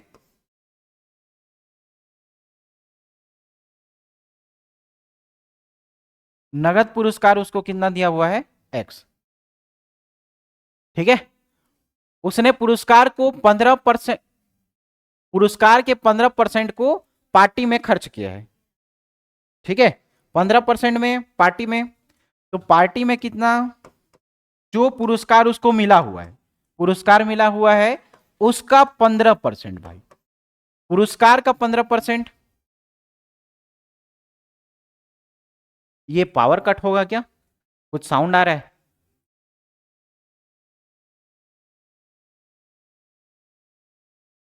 नगद पुरस्कार दिया गया है x, साउंड कर रहा है, कनेक्शन तो नहीं कटेगा ना। अब पार्टी देखो, पार्टी में वो क्या कर रहा है, 15% को पार्टी में खर्च कर रहा है। शेष के आधे को, शेष का आधा मतलब देखो ये x का 15%, ठीक है, x का 15% ये किस में खर्च किया है, पार्टी में। तो शेष कितना बचा होगा जी, शेष राशि कितना बचा होगा, 85% बचा होगा। ठीक है, कितना परसेंट बचा होगा, 85%। क्लियर, ये तीनों स्टेप पहले समझ में आया क्या। उस x का 85% बचा होगा, उसको नगद पुरस्कार 100 रुपया दिया गया है ना, उस x में से 15% को पार्टी में खर्च कर रहा है और शेष कितना बचेगा, पार्टी में 15% खर्च कर चुका है, मतलब उस x की या उस राशि की 85% उसके पास बची होगी। ठीक है, यहां तक समझ में आ गया ये तीन स्टेप। अगला क्या करोगे, देखो अगला क्या करोगे, क्वेश्चन क्या बोल रहे हैं, आधे को, है ना, शेष के आधे को, शेष कितना बच रहा है अपने पास, x का 85%, तो शेष के आधे को अपने मित्र पर, मित्र पर कितना खर्च करेगा, मित्र पर कितना खर्च करेगा, शेष के आधे को, मतलब x का 85%, उसका आधा हिस्सा किस पर खर्च करेगा, मित्र पर खर्च करेगा। और शेष राशि को अपनी बाइक की मरम्मत पर और एक टी शर्ट पर क्या करेगा, वो खर्च करेगा। शेष की राशि देखो अब कितनी बचेगी, 85 बटे 85 x% बटे 2, वो किसमें किसमें, मित्र में खर्च किया है। तो बाइक पर कितना खर्च करेगा, देखो बाइक पर कितना खर्च करेगा, उसका आधा हिस्सा। ठीक है, उसका आधा हिस्सा, 85% का आधा हिस्सा बाइक पर खर्च करेगा और टी शर्ट पर खर्च करेगा। यदि उसने पार्टी के लिए 600 रुपये खर्चे किए हो, अब एक वैल्यू आपने को दे दिया है पार्टी का, पार्टी का कितना दिया है, 600 रुपया, है ना। बाइक का मरम्मत और टी शर्ट का उसका कोई वैल्यू निकालेगा क्या, नहीं, क्योंकि उस पर तो आपने को मतलब ही नहीं है। सीधा सीधा आपने को किस पर चाहिए, मित्र पर जितना खर्चा किया है उस पर चाहिए, है ना। तो यहां पे देखो उसने पार्टी के लिए यहां पे मूल्य दिया है, कितना दिया है, पार्टी पर कितना दिया हुआ, यहां पे क्या बोल रहा है, पार्टी के लिए 600 रुपया खर्चा किया है। तो पार्टी के लिए अपने पास क्या इक्वेशन है, x का 15% बराबर कितना दिया हुआ है, 600 रुपया दिया हुआ है। तो यहां से वैल्यू निकल जाएगा क्या, 15 4 60, तो यहां पे देखो क्या निकलेगा, 40 निकल जाएगा, 15 4 60, ठीक है, 40 निकल जाएगा क्या, x% मतलब ये 100 को, है ना, 15 बटे यहां क्या आएगा, 100 आएगा। तो ये 100 को मैं डायरेक्ट इधर लिख ले रहा हूं, मतलब तो वही है, x बराबर क्या निकलेगा, 400। 15% है भाई, 15 बटे 100 होगा, ये 100 जाकर के इधर गुणा हो जाएगा, है ना। तो 15×4 = 0, तो x की वैल्यू कितनी आ गई? 4000 रुपया आ गया। ठीक है, x का वैल्यू 4000 आ गया। क्वेश्चन क्या पूछ रहा है? तो उसने अपने मित्र पर कितने रुपए खर्च किए? मित्र पर 85x/2 खर्च किए हैं। तो यहां से मैं निकाल सकता हूं क्या? x का वैल्यू कितना दिया हुआ है? 4000 इंटू 85 डिवाइडेड बाई 2%। ठीक है, मित्र पर इतना ही खर्चा किया है क्या? तो यहां से देखो ये क्या आएगा, यहां से क्या निकालेंगे? 4000/2 गुणित 85/100% है ना। तो यहां से देखो ये डबल जीरो कट जाएगा, 2 से ये कितने बार में जाएगा? 20, है ना। और 85 इंटू 20 करोगे, आंसर आ जाएगा 1700 रुपए। 1700 रुपए। क्वेश्चन लेंदी नहीं है अगर समझोगे तो, है ना। स्टेप बाय स्टेप इसको समझना, क्या क्या बोल रहा है, क्या क्या दिया हुआ है और क्या निकालना है। सबसे पहले देखो क्या था, हम लोगों ने क्या किया इस क्वेश्चन में। एक दौड़ जीती और उसे नगद पुरस्कार मिला। उस पुरस्कार का मूल्य मान लो वो ₹100 है। ठीक है, उसने पुरस्कार के 15% को पार्टी में खर्चा किया है। पुरस्कार की राशि x है, उसका 15% पार्टी में खर्च किया है। पार्टी में खर्चा कर दिया 15%, तो उसके बाद शेष कितना बचा होगा जी? इस x के वैल्यू का 85% बचा होगा। फिर क्या बोला? शेष का आधा भाग अपने मित्र को दिया है। x इंटू 85% डिवाइडेड बाई 2, ये किसको दिया है? अपने मित्र को दिया है। ठीक है, और इसमें से एक वैल्यू दिया हुआ है अपने को, पार्टी का मूल्य दिया हुआ है x इंटू 15% बराबर क्या दिया हुआ है? 600। तो 15×4 = 60 40, लेकिन यहां पे डिवाइड बाई 100 आएगा परसेंट के कारण, और ये कहां जाएगा? उधर जाके गुणा हो जाएगा। तो x का वैल्यू कितना निकला? 4000। x का वैल्यू 4000 निकला, तो आप यहां से कैलकुलेट करके निकाल सकते हो मित्र पर कितना खर्चा किया है। तो मित्र पर कितना खर्चा किया है जी? 1700 रुपए खर्च किए। ठीक है, क्वेश्चन लंबा जरूर है, लेंदी नहीं है ना। इजी इजी है, अगर आप स्टेप बाय स्टेप समझते हो तो ये क्वेश्चन बन जाएगा, दिक्कत नहीं होगा उतना। ठीक है, चलो नेक्स्ट क्वेश्चन देखो। सुनील आशीष से 10 वर्ष बड़ा है, आयु का क्वेश्चन है। ठीक है, क्या बोल रहे हैं? सुनील आशीष से 10 वर्ष बड़ा है, तो जिससे कंपेयर कर रहा है, चलो उसको मान लो x। आशीष से 10 वर्ष बड़ा है, मतलब आशीष का उम्र मान लेते हैं x। और सुनील क्या बोल रहा है? सुनील आशीष से 10 वर्ष बड़ा है। आशीष का आयु x है, इससे 10 वर्ष बड़ा है सुनील। तो सुनील की और आशीष की आयु अपने को फाइंड हो गई। 4 वर्ष पूर्व बोल रहा है। 4 वर्ष पूर्व मतलब क्या होगा? देखो, आशीष 4 साल पहले क्या होगा? 4 वर्ष पूर्व, 4 वर्ष पूर्व आशीष क्या होगा जी? तो x-4 हो जाएगा। तो सेम सुनील का अगर देखोगे, तो x + 10 इसकी जो आयु है, इसमें से क्या हो जाएगा? 4 माइनस हो जाएगा। ठीक है, 4 साल पूर्व उनकी आयु। अब क्या बोल रहे हैं? 4 वर्ष पूर्व सुनील की आयु आशीष से दुगनी थी। सुनील की आयु आशीष से कितनी थी? 2 गुनी थी। कितने साल पूर्व बोल रहे हैं? 4 साल पूर्व। सुनील की आयु आशीष की आयु से कितना अधिक है? 2 गुना अधिक है। ठीक है, 2 गुना अधिक है, तो इसको निकालो चलो। सुनील की आयु आशीष की आयु की 2 गुनी है, तो 2 गुना आशीष की आयु कितना है? 4 वर्ष पूर्व, x-4। और सुनील की आयु यहां से मैं डायरेक्ट कर लूं तो ये 6 निकलेगा क्या? x + 6। ठीक है, यहां से कैलकुलेट कर लो। यहां पे देखो, x + 6 बराबर 2x - 4 दूनी 8। x को इधर ले जाओ, 8 को इधर ले आओ, तो ये क्या निकलेगा? x को इधर ले जाने से ये 2x में x जाएगा x, है ना। और यहां से 8 इधर जाएगा तो प्लस हो जाएगा, 8 × 2 = 10 और 4 = 14। एक्स की वैल्यू कितनी निकली 14। तो सुनील और आशीष की वर्तमान आयु ज्ञात कीजिए। एक्स की वैल्यू 14 निकल गई है, तो सुनील और आशीष की वर्तमान आयु क्या होगी। आशीष का उम्र कितना होगा 14, ठीक है, आशीष का उम्र कितना हो जाएगा 14, और यहां पे सुनील का आयु कितना है 10 साल ज्यादा है, तो ये क्या निकल जाएगा जी 24। ये समझे क्या आंसर इसका।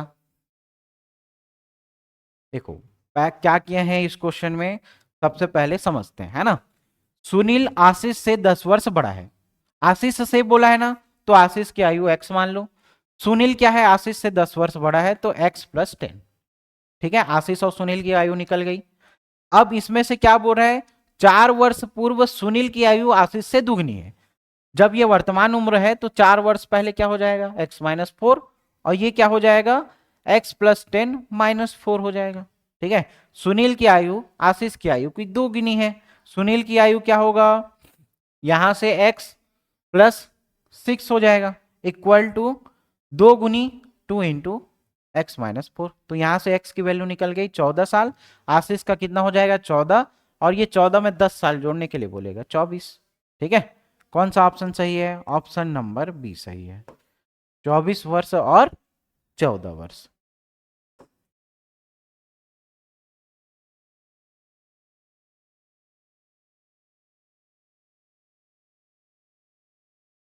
लास्ट क्वेश्चन देखो मैथ्स में, ठीक है। कुछ मित्रों ने पिकनिक पर जाने की एक खाने पर 960 रुपया खर्च करने की योजना बनाई, परंतु उसमें से 4 नहीं गए, ठीक है। मान लो चलो वो 100 लोग होंगे, है ना, उतना लोग तो नहीं जाएंगे पार्टी में, चलो मान लेते हैं 10 लोग होंगे, है ना। 10 लोग गए किसी पार्टी में और योजना बनाए कि हम लोग का जो पूरा खर्चा है वो 960 रुपए में निपट जाएगा, ठीक है। लेकिन उसमें से 4 दोस्त ऐसे हैं लास्ट में जाएंगे पहले करके बता दिए होंगे, जैसे ही पैसा का नाम सुने बाद में नहीं जाएंगे बोलेंगे, है ना। तो नहीं जाएंगे बोलेंगे तो वो वाला राशि को फिर कौन देगा, जो बचे हुए 6 लोग हैं वही लोग आपस में फिर से कॉन्ट्री करेंगे और पैसा देंगे। तो जो फिर से कॉन्ट्री किए तो उसमें से क्या पड़ा जी, एक एक व्यक्ति को 40-40 रुपया अधिक पड़ेगा। क्वेश्चन समझे क्या फॉर्मेट, 10 लोग हैं पार्टी में जाएंगे, उनका पूरा खर्चा 960 रुपए का बैठेगा, लेकिन उसमें से 4 ऐसे लोग होंगे जो नहीं जाएंगे, तो वो 4 लोगों का एक्स्ट्रा पैसा कौन भरेगा, जो 6 लोग जा रहे हैं उसमें से आपस में फिर से कॉन्ट्री करेंगे और पैसा को भरेंगे। मान लो वो अधिक रुपया कितना लग रहा है इन लोग को, 40 रुपया ज्यादा लग रहा है पर हेड के हिसाब से। तो यहां पे इसको ऑप्शन मेथड से यूज करना है ना, ऑप्शन मेथड से ज्यादा ये सिंपल जाएगा। तो देखो कितने लोग हैं नहीं पता, 960 की टोटल राशि है, x लोग बांटेंगे उसको, ठीक है। अब अधिक या कम का कहने का मतलब है डिफरेंस, 40 रुपए अधिक पड़ रहा है, 960 रुपए को फिर से कौन 4 लोग एक्स्ट्रा भरेंगे, 4 लोग नहीं जा रहे हैं ना, उन 4 लोगों का पैसा जो नहीं जा रहे हैं, उन 4 लोगों का पैसा जो जा रहे हैं वो लोग आपस में फिर से भरेंगे। मतलब क्या होगा, इन 4 लोगों का पैसा भी इन्हीं लोगों को देना पड़ेगा, इन 4 लोगों को पैसा भी किनको देना पड़ेगा, इन्हीं लोगों का। और अधिक और कम कहने का मतलब है दोनों का डिफरेंस। समझ में आया ये। चलो अब एक एक करके इसको अपन क्या करते हैं, ऑप्शन मेथड से सॉल्व करने की कोशिश करते हैं। 12 अगर ऑप्शन रख के देखोगे, ऑप्शन नंबर बी अपन रख के देख रहे हैं, तो क्या हो जाएगा, left hand side equal to right hand side आना चाहिए। 12 रखेंगे, 12 पंचे 60, 12 छक्का 72, 12 सत्ते 84, 12 अट्ठे 96, ठीक है, 12 अट्ठे 96, 80 आ गया ये। फिर यहां 12 + 4 कर रहे हो 16, है ना, तो 16 छक्का 96, 60 बराबर 40 रुपया। इसका वैल्यू कितना आया, 80 में से 60 करोगे 20, और ये क्या आ रहा है 40, दोनों वैल्यू बराबर है क्या, दोनों वैल्यू बराबर है क्या, नहीं। फिर ऑप्शन नंबर बी क्या हो जाएगा, कट जाएगा। चलो ऑप्शन नंबर डी रख के देखते हैं, है ना, ऑप्शन नंबर डी रख के देखो, 8 रुपया, है ना, 960 बटे क्या करोगे 8 माइनस 960 बटे 8 और 4 क्या हो जाएगा 12, बराबर कितना आना चाहिए 40, ठीक है, क्लियर।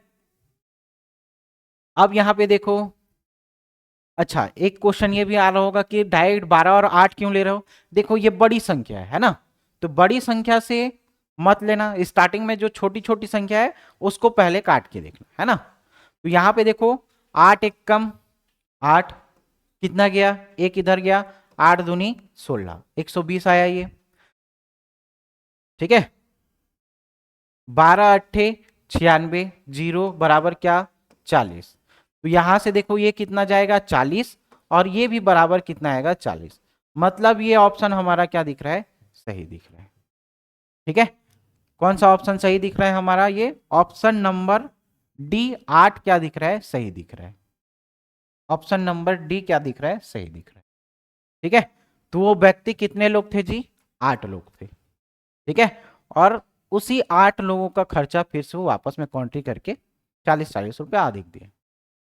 क्लियर, बात समझ में आ गई। तो यहां तक जब निकालोगे आप लोग, तो यहां से आप ऑप्शन मेथड को यूज करना, ओके। ऑप्शन नंबर डी क्या हो जाएगा, सही हो जाएगा।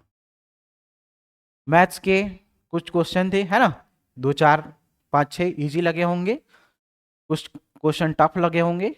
तो ऐसे ही पैटर्न में आप प्रैक्टिस करके जाना। स्टार्टिंग में कुछ हम लोगों ने जो सेट देखा था वो थोड़े इजी लेवल के क्वेश्चन थे, ताकि एक बार बेस बन जाए आप लोग का। फिर यहां से टफ थोड़ा सा कैलकुलेटिव क्वेश्चन अपन देख रहे हैं, ठीक है। 21 नंबर का क्वेश्चन देखो, एक ही पासे की 4 अलग अलग स्थितियां चित्र में प्रदर्शित की गई है, उस अक्षर का चयन कीजिए जो अक्षर ई के विपरीत हो। सबसे पहले तो पासे में खोजो ई कहां कहां पे है,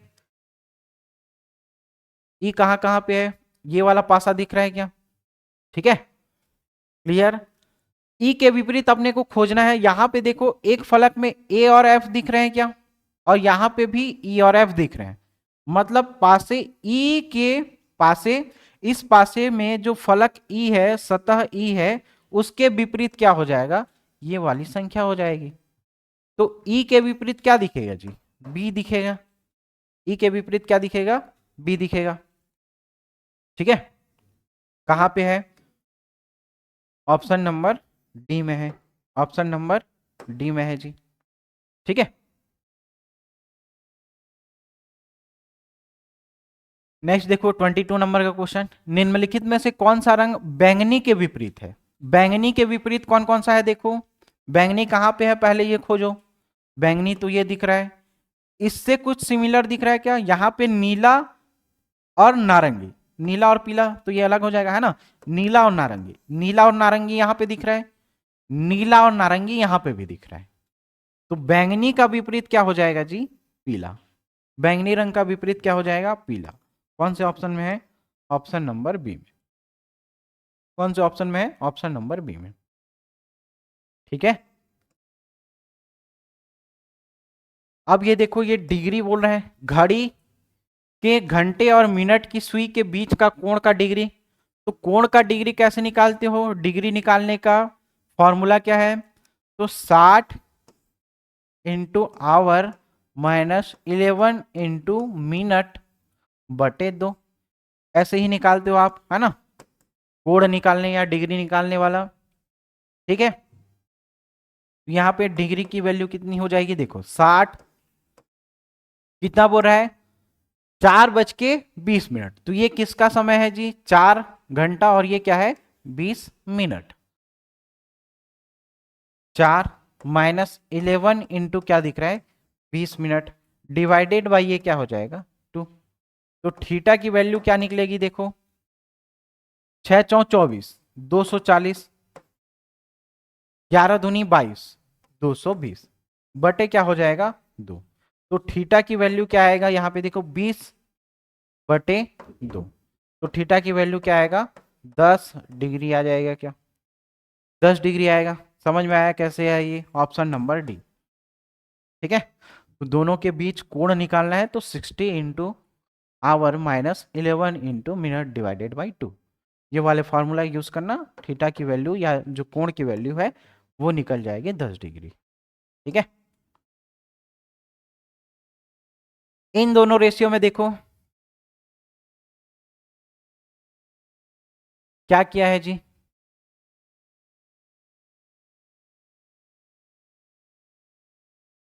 इस वाले क्वेश्चन को देखो क्या क्या है बताओ। पानी वाला बोतल कहाँ है? उसमें देख तो बैग में पानी वाला बोतल है। इसको बना के बताओ क्या होगा।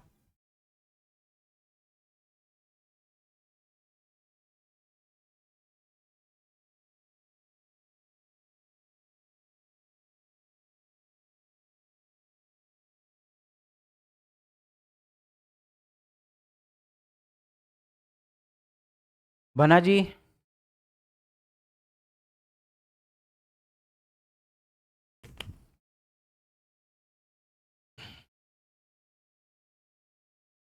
देखो यहाँ पे क्या किया है, 24वें नंबर का क्वेश्चन, 11, 130, 7, 58 और 15। 11, 130 का देख लेते हैं क्या किया है। 11, 130 में 11 का वर्ग देखो, 11 का वर्ग किया है क्या, 11, 11, 121 प्लस 9 करेगा तो क्या हो जाएगा 130। पहले ये लगा हुआ है इसमें। दूसरा इक्वेशन अगर देखोगे 7:58 का, तो 7 का स्क्वायर करोगे कितना आएगा, 7 सत्ते 49, और 49 में फिर 9 जोड़ोगे तो कितना आ जाएगा जी, ये 58 आ जाएगा। ये समझे। तो तीसरे में क्या क्या होगा बताओ, 15 यहां पे कुछ दिया है क्या, एक्स दिया है, ये निकालना है अपने को। 15 का स्क्वायर 225 प्लस क्या करेंगे 9, तो क्या हो जाएगा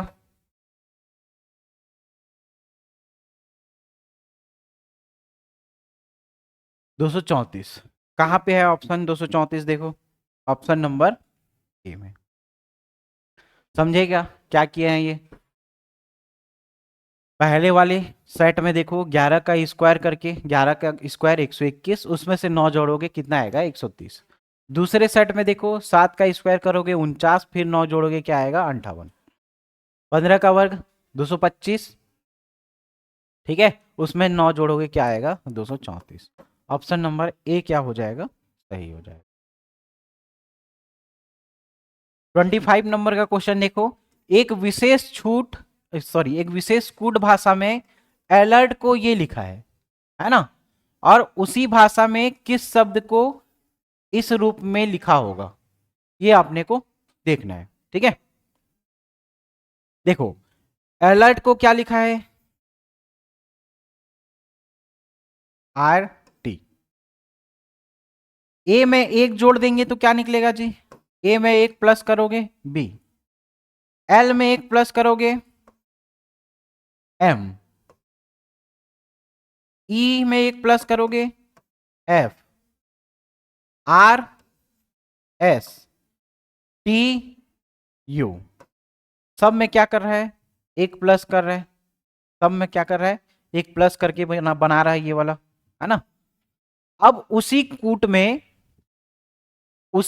में किस शब्द को हम ये लिख सकते हैं, बोल रहे हैं किस शब्द को इस रूप में लिखा जा सकता है। मतलब यहां पे देखो CSFP और E, किस शब्द को, मतलब यहां पे कोई शब्द आएगा, इस शब्द को हम लोग इस में कन्वर्ट कर सकते हैं।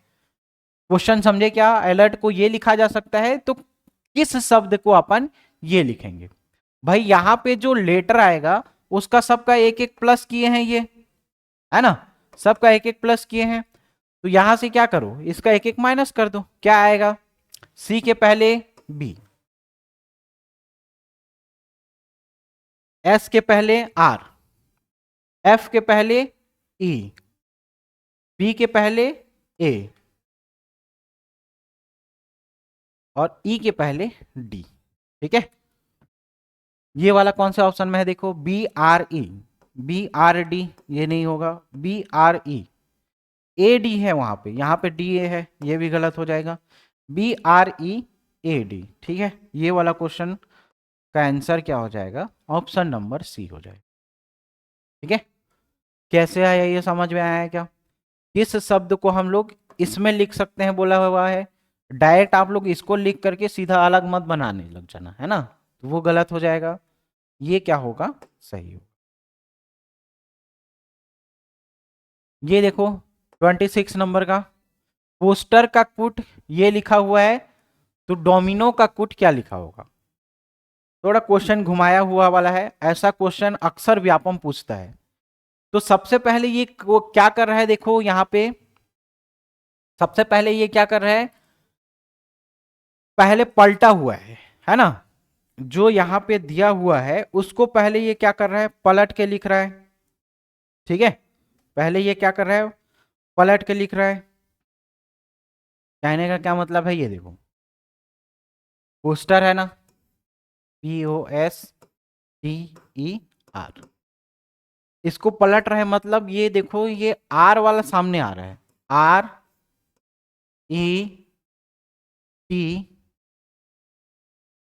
RETSOP। ठीक है, ये ऑप्शन आ रहा है, क्लियर। इसको लिखा कैसे है ये देखो, फिर अब RE को क्या बनाया है, RET को इसमें सब में एक एक जोड़ दिया है। अगर इसको लिखें +1, फिर इसको +1, इसको +1, है ना, T का U, E का F, R का S, है ना, S के बाद T,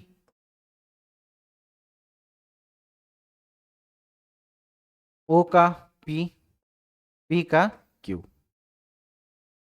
सब में क्या क्या है, एक एक जोड़ा है। अब समझे क्या, पोस्टर को हम लोग लिख क्या रहे हैं, ये लिख रहे हैं, ये लिख रहे हैं मतलब ये वाला देखो लेटर आ रहा है क्या, SFUTPQ। ठीक है, समझे, ऐसा भी देता है क्वेश्चन भाई, है ना, तो प्रैक्टिस करके नहीं जाओगे ऐसे फॉर्मेट वाला, तो वहां से बनाने में थोड़ा दिक्कत हो जाएगा। अब देखो पोस्टर में क्या किया है जो ऐसे लाया जा सकता है, अगर किए हो गए ऐसा क्वेश्चन प्रैक्टिस तो बना पाओगे जी, है ना। तो सबसे पहले क्या किया है, इस लेटर में यहां से पीछे से सबको पलटा है, RETSO और P, फिर इसमें एक एक जोड़ा है, फिर इसमें क्या किया है, एक एक जोड़ा है। ठीक है, ऐसे बना है। तो अब बताओ ये सेट ऐसे बना है, तो ये सेट कैसे बनेगा, TOMINO। तो इसमें क्या करेंगे, सबसे पहले इसको पलट के लिखेंगे, ONIMOD,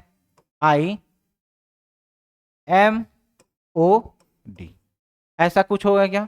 फिर इसमें जब एक एक आप जोड़ोगे तो क्या होगा, इसका सही आंसर मिलेगा, OPNO। ठीक है, कहीं पे दिख रहा है क्या, ये सेट दिख रहा है आपने को, यही क्या हो जाएगा, आंसर हो जाएगा। ठीक है, POJNP और E, आगे बनाना चाहो बना लेना, बाकी ये दो से ही क्या मिल गया आपको, आंसर मिल गया। ऑप्शन नंबर बी क्या हो जाएगा, सही हो जाएगा। समझे ये कैसा किए क्वेश्चन।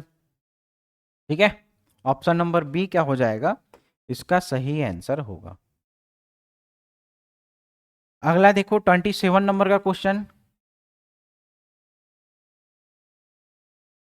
इसको मैं होमवर्क दे रहा हूं। क्यों होमवर्क दे रहा हूं, पिछले क्लासेस में इसको अपन पढ़े थे, है ना, इसको आप लोग आंसर बताना। यही सेम क्वेश्चन सेम पैटर्न का अपन पिछले सेट में किए हैं। ठीक है, पिछले सेट में ये किए हैं, ये आपके लिए होमवर्क है। 27वां नंबर का क्वेश्चन, कमेंट करके कैसे आंसर बताओगे, 27 डैश में ए लिखोगे, बी लिखोगे, सी लिखोगे या डी लिखोगे। ठीक है, ये वाला कर चुके हैं, इसको आप लोग बताना, है ना, कैसे करते हैं, टोटल लेफ्ट राइट, चलो जो भी है ना, इसको करके बताना। क्यों नहीं करा रहा हूं, 2 से 3 बार ये सेम पैटर्न का अपन क्वेश्चन कर चुके हैं, है ना। टोटल अप और डाउन -1 करके बताया था कुछ, है ना, तो ये आप लोग बताना इसको। ठीक है, कमेंट करके इसको आंसर बताना। 28 नंबर का क्वेश्चन देखो, 28 नंबर का क्वेश्चन देखो,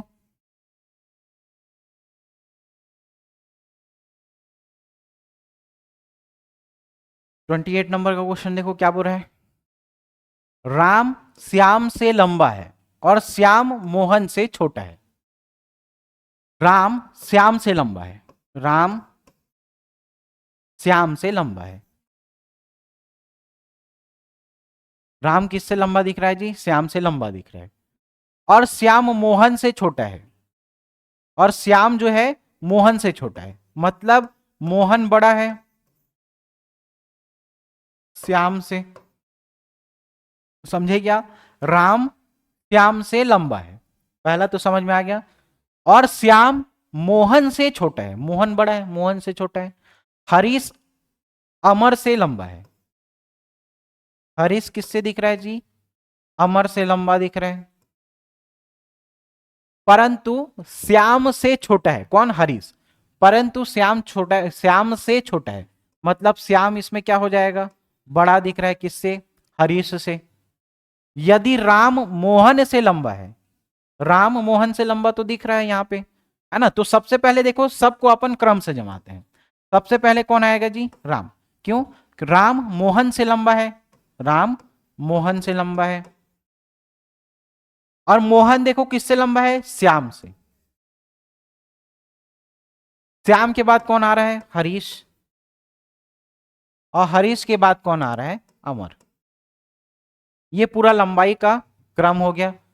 ठीक है, ये सबसे लंबा हो गया और ये सबसे छोटा हो गया जी। अब क्वेश्चन जो पूछेगा वही बता दो, कौन दूसरे स्थान पे होगा, कौन तीसरे स्थान पर होगा, कौन आखिरी स्थान पे होगा, क्या पूछ रहा है देखो।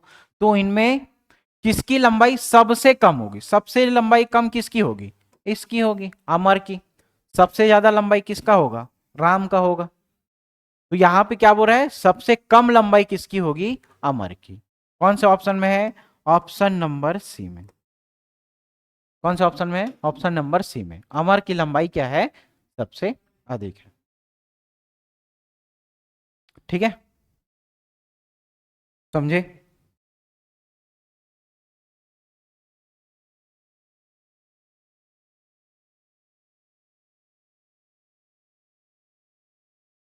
यहां पे देखो 29 नंबर का, यदि कल से पहले वाला दिन गुरुवार था, तो सबसे पहले आज का दिन समझ लेते हैं। आज का दिन क्या होगा, है ना? कल से पहले वाला दिन, कल से पहले वाला दिन मतलब ये बीता हुआ कल बोल रहा है। कल से पहले वाला दिन, कल से पहले वाला दिन अगर क्या था? गुरुवार। तो कल से पहले वाला दिन गुरुवार था, तो ये क्या हो जाएगा? शुक्रवार। और ये क्या हो जाएगा? शनिवार। ठीक है, गुरुवार, शुक्रवार और शनिवार। तो कल के बाद कौन सा दिन होगा? कल के बाद कौन सा दिन होगा? कल के बाद, कल के बाद मतलब ये कल होगा रविवार, और कल के बाद वाला दिन क्या होगा? सोमवार। समझे क्या? कल से पहले वाला दिन गुरुवार था, ये आज है, कल है। कल के पहले वाला दिन गुरुवार था, तो आज क्या हो जाएगा? शनिवार। तो कल के बाद, है ना? आज है, कल है, कल के बाद वाला दिन क्या हो जाएगा? सोमवार। समझेंगे? ऑप्शन नंबर बी क्या हो जाएगा? सही हो जाएगा। नेक्स्ट देखो 30 नंबर का क्वेश्चन क्या बोल रहा है? निम्नांकित चित्र में लुप्त पद क्या होगा? इस लुप्त पद को अपने को ज्ञात करना है। सबसे पहले देखो, जब भी ऐसे टेबल आता है, क्या करने के लिए बोला हूं मैं? इसका नंबरिंग कर लेना, है ना? इसका क्या कर लेना? नंबरिंग। ओ का क्या होगा? ओ का 15। जी में क्या बताया हूं? जी 7। एच में क्या बताया हूं? 8। ठीक है। एन का 14। ई का E5 F6 करके होता है। वाई का देखो कितना होगा? जेड 26 है, तो उसके पहले क्या हो जाएगा? ये 25। ठीक है। एल का क्या हो जाएगा? 12। और एम का क्या हो जाएगा? 13। तो यहां पे कौन सी संख्या आएगी? इस संख्या को अपने को निकालना है ना? ये डिकोड हो गया, जो टेबल दिया हुआ है उस टेबल का नंबर अपने का डिकोड कर लिए। तो यहां पे लुप्त पद क्या होगा? क्या किया है ये देखो। ठीक है, तो यहां पे क्या कर सकता है देखो, क्या किया है ये? 7 और 8 दिख रहे हैं। ठीक है, 8 7 और 7 14 और एक क्या बना है 15। अगर इन दोनों संख्या को आपस में जोड़ेंगे 7 और 8 को, ठीक है, 7 7 14 और एक 15, तो ये क्या हो जाएगा, ऐसे आ सकता है।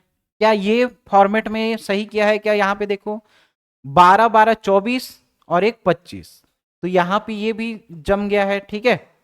यहाँ पे कितना आ रहा है 25। तो यहाँ पे कुछ संख्या आएगी जो जोड़ने के बाद क्या आएगा 14 आएगा, ठीक है। तो 14 में से 5 जोड़ेंगे तो यहां पे कुछ संख्या आएगा। इस संख्या में देखो अगर कुछ किए इसको तो ये क्या आएगा, संख्या आनी चाहिए 14। क्या ऐसे जोड़ें कि ये 14 आएगा? देखो यहां पे तो क्या दिख रहा है अपने को 5 दिख रहा है, यहां पे क्या दिख रहा है 5, यहां पे क्या दिख रहा है 14। तो यहां से क्या जोड़ें तो आएगा, देखो तो यहां से अगर 9 जोड़ें तो कितना आएगा 14 आ सकता है क्या? और 9 का कोड क्या होता है जी, आई होता है। 9 का कोड क्या होता है, आई होता है। तो यहां पे ये क्वेश्चन मार्क के जगह पे क्या आएगा, I9 आएगा। 9 5 14, समझे ये फॉर्मेट? ठीक है। तो जब भी ये टेबल आए तो आपको सबसे पहले इसका नंबर का डिकोड कर देना है, ठीक है। जो संख्या दिया हुआ उसका डिकोड कर दो, सीधा सीधा नंबर, समझे ये? आगे देखें कहां पे है, ऑप्शन नंबर सी में है आई, ऑप्शन नंबर सी में है आई। ये क्या हो जाएगा, सही हो जाएगा, ठीक है। टोटल मैथ्स और रीजनिंग का क्वेश्चन हम लोग ने देख लिया। अब यहां से जीएस का सेक्शन देखेंगे, ठीक है। अमिन पटवारी का कोर्स हमारे क्लासेस के द्वारा लिया जा रहा है, तो यहाँ से आप रिकॉर्डिंग क्लास देख सकते हैं, पीडीएफ नोट्स देख सकते हैं। अधिक जानकारी के लिए आप दिए हुए नंबर पे संपर्क कर सकते हैं। 31 नंबर का क्वेश्चन देखो, कंप्यूटर का कौन सा भाग प्रोसेसर को बाकी हार्डवेयर से जोड़ता है? तो इसमें देखना आप मदरबोर्ड, ये मदरबोर्ड में ही क्या रहते हैं, प्रोसेसर को बाकी हार्डवेयर से या बाकी कंपोनेंट से जोड़ के रखता है। कौन सा?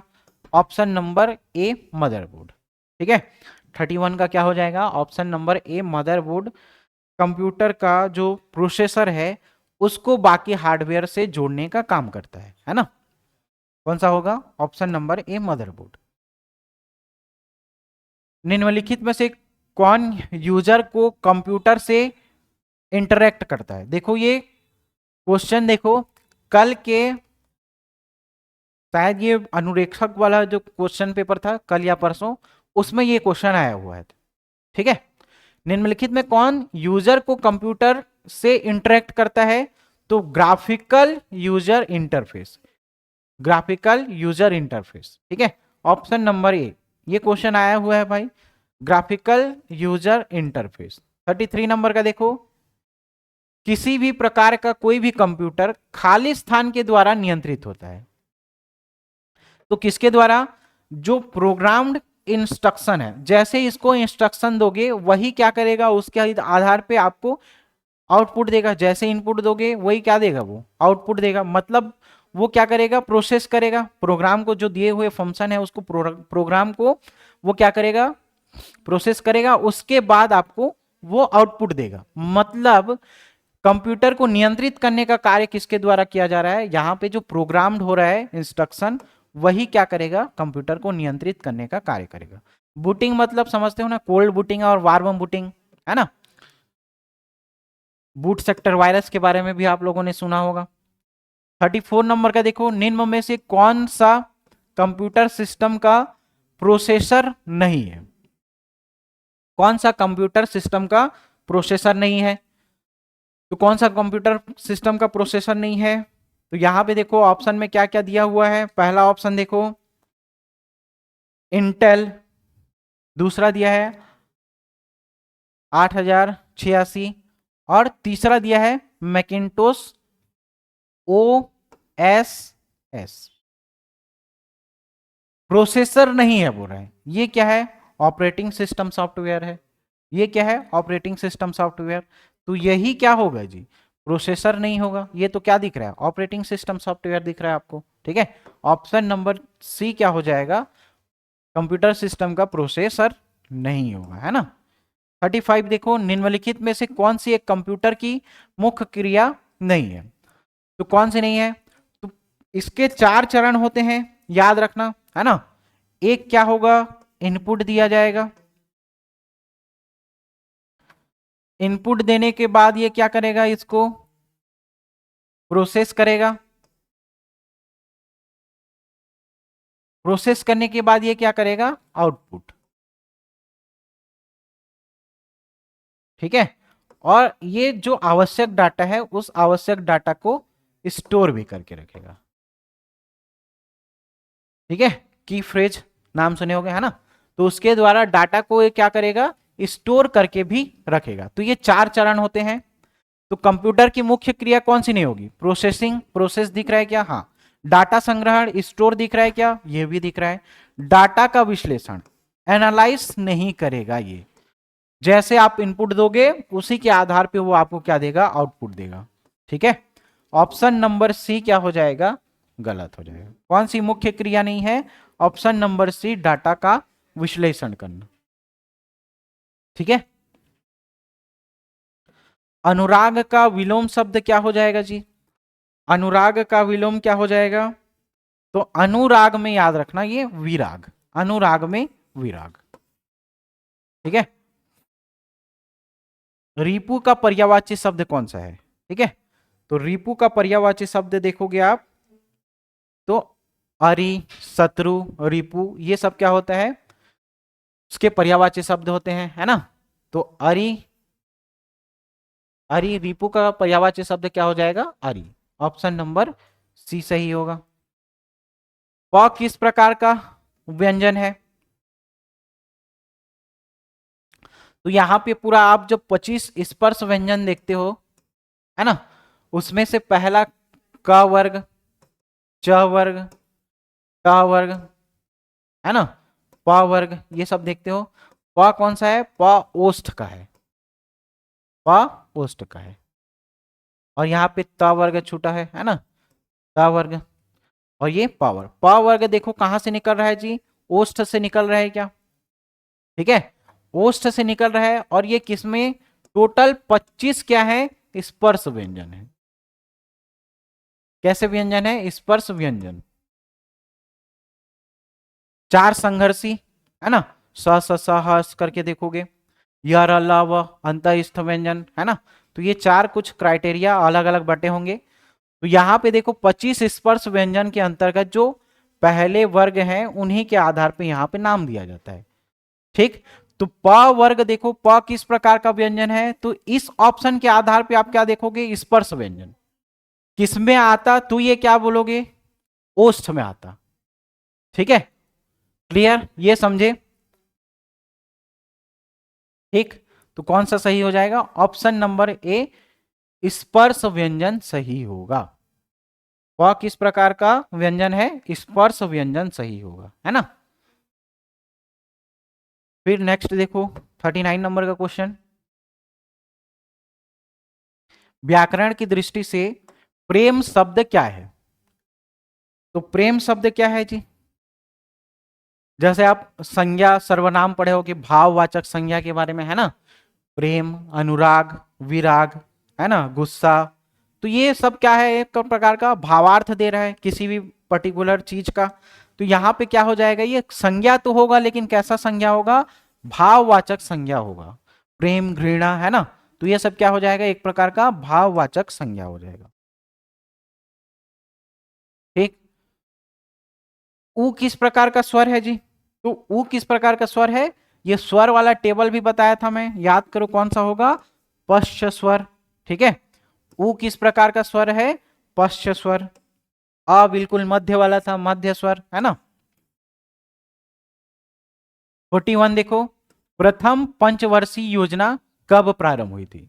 तो जितने भी पंचवर्षीय योजना है इसको 3-4 टेबल में याद रखना बोला था। पंचवर्षीय योजना का क्रम, उसका ईयर, है ना, ईयर, फिर किसके मॉडल पर आधारित है, किस मॉडल पर आधारित है, और चौथा टेबल क्या बनाओगे, इसमें खास क्या है या विशेष क्या है ना।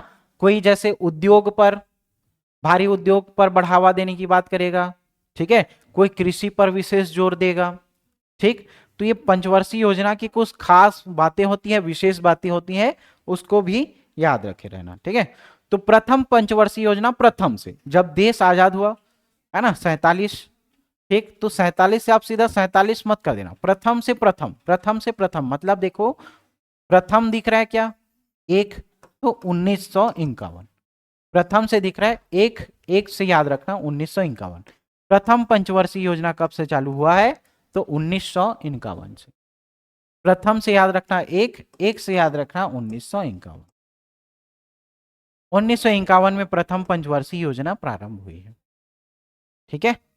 42वें नंबर का देखो, भारत का राष्ट्रीय गीत वंदे मातरम किस उपन्यास से लिया गया है।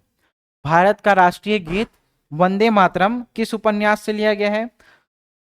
तो आप आनंद मठ वाला पढ़े होगे, है ना, इसके बाद उलगुलान पढ़े होगे, ये जो विद्रोह है, जैसे पूरा टेबल सन्यासी विद्रोह, है ना, ये वाला विद्रोह वाला पूरा टेबल देखे होगे, तो उसमें एक पढ़ते होगे आनंद मठ, उसी आनंद मठ के द्वारा भारत का जो राष्ट्रीय गीत है वंदे मातरम आनंद मठ के उपन्यास से लिया गया है, ठीक है। भारत का राष्ट्रीय पंचांग किस पर आधारित है।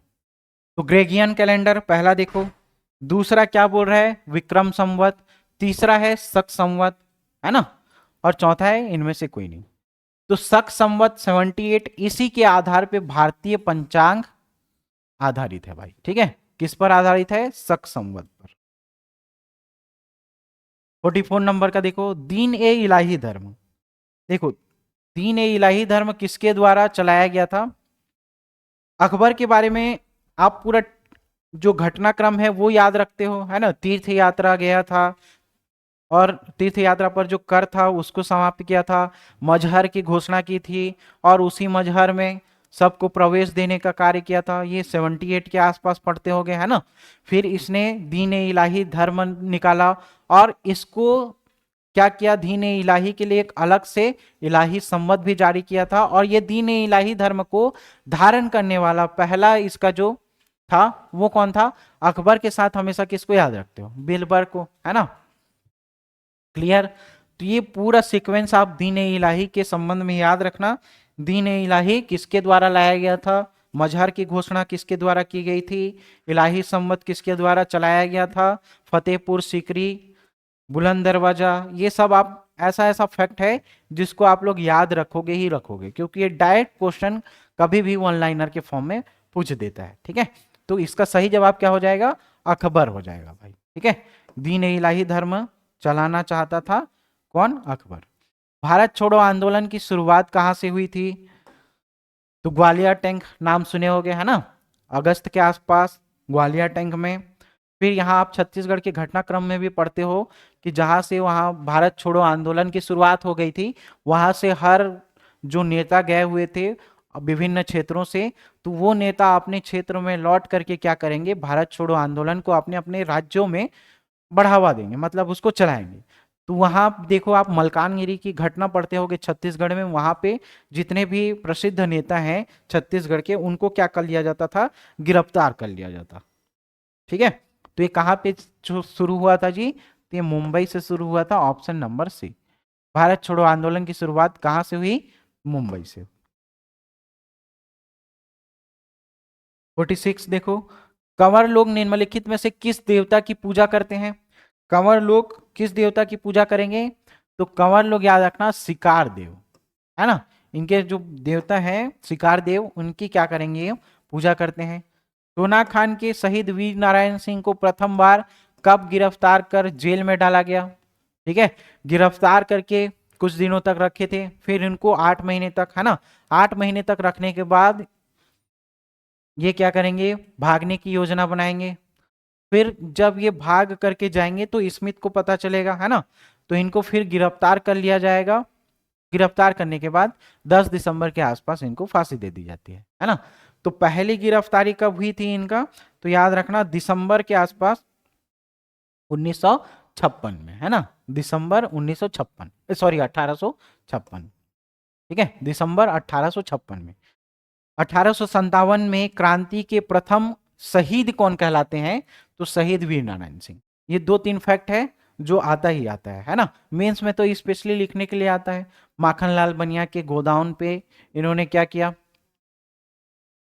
जो अनाज था वो अनाज को लूट करके जनता को दे दिया। इसके पीछे भी एक कारण है, अकाल पड़ा हुआ जरूर था, लेकिन शहीद वीर नारायण सिंह सबसे पहले क्या करेंगे, माखनलाल बनिया के पास जाकर के बात करेंगे। क्या बात करेंगे कि हमारे क्षेत्र में अभी अकाल पड़ा हुआ है, तो कुछ दिन के लिए जो अनाज है वो अनाज को हमको दे दो, मैं जनता में बांट दूंगा, फिर बाद में जब अकाल थोड़ा ठीक कंडीशन में आ जाएंगे, उत्पादन हो जाएगा, तो मैं आपको वापस कर दूंगा। लेकिन माखन बनिया क्या करते हैं, यहाँ पे मना कर देते हैं। अगर वो पहले मान जाते, वहां की जनता की ऐसी भलाई हो जाती है ऑटोमेटिक, है ना, तो ये विद्रोह नहीं करना पड़ता। जब ये मना कर दिए, तो शहीद वीर नारायण सिंह इतने अच्छे आदमी थे कि वो पहले सूचना देते हैं किसको, स्मिथ को, कि मैं जा रहा हूं माखनलाल बनिया के यहाँ, और वहां से गोडाउन को लूट करके, अनाज को लूट करके जनता में बांटने का कार्य करूंगा। ठीक है, तो स्मिथ और माखन बनिया, अब माखनलाल बनिया जाके स्मिथ को कान भर देते हैं, है ना, फिर दोनों साठ घाट करके शहीद वीर नारायण सिंह को गिरफ्तार कर लेते हैं। तो कब गिरफ्तारी होती है, दिसंबर 1856 को। ये पूरी घटना है जो मीन्स में लिखने के लिए आता है, आप यहाँ पे वन लाइनर फॉर्म में भी इसको याद रख सकते हो। ठीक है, तो क्या हो जाएगा, दिसंबर 1856 को पहली बार गिरफ्तार किया गया था शहीद वीर नारायण सिंह को। ठीक है, 48 नंबर का क्वेश्चन देखो, इस राज्य में असहयोग आंदोलन के संबंध में कौन सा कथन सही नहीं है? ठीक है, इस राज्य में असहयोग आंदोलन के संबंध में कौन सा कथन सही नहीं है? सबसे पहले देखो क्या बोला है, गांधी जी का इस राज्य में प्रथम बार आगमन हुआ। पहला आगमन क्यों हुआ, इसके बारे में भी आप लोग डिटेल पढ़ते हो।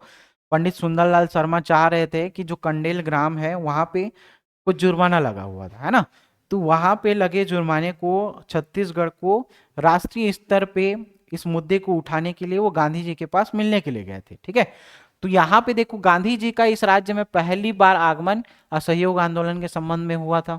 ठीक है, हालांकि वो आ रहे थे कंडेल नहर सत्याग्रह के लिए और असहयोग आंदोलन का प्रचार करने के लिए। ठीक है, तो पहला स्टेटमेंट तो सही दिख रहा है।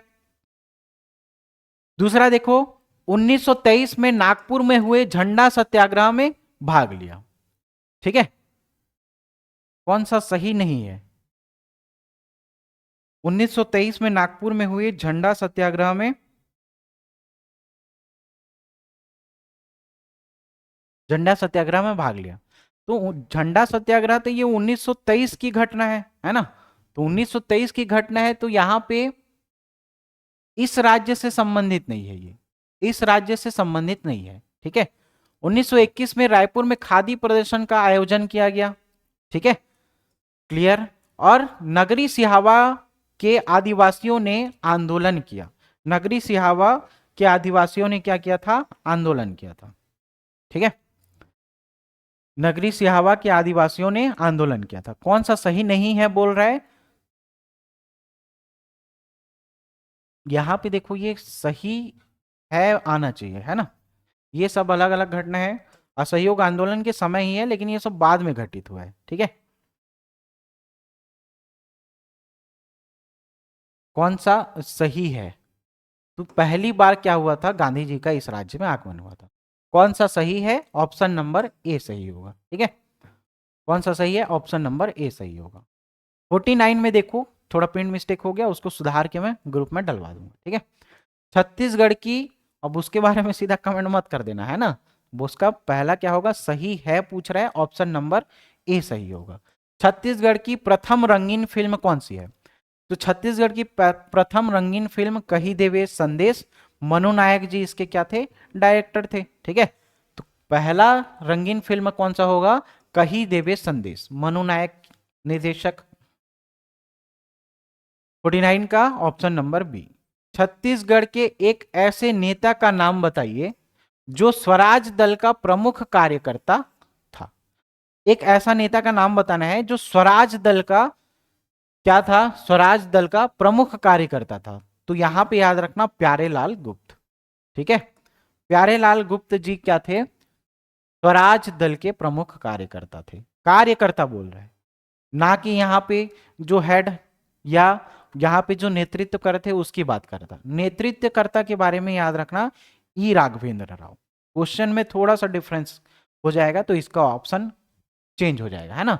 स्वराज दल के प्रमुख कार्यकर्ता बोलेंगे प्यारेलाल गुप्त, प्रमुख नेता बोलेंगे ई राघवेंद्र राव। ठीक है,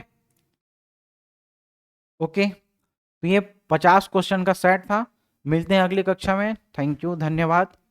मैथ्स का क्वेश्चन आप थोड़ा मिसलिनियस टाइप का रहेगा, है ना, थोड़ा टफ टाइप का क्वेश्चन रहेगा, तो आप लोग इसी हिसाब से प्रैक्टिस कीजिए। 20 से 25 सेट रहेंगे, उस 20 से 25 सेट में, सॉरी 20 से 25 जो क्वेश्चन रहेगा उसमें याद रखना हर टॉपिक का एक एक क्वेश्चन लगभग रहेगा।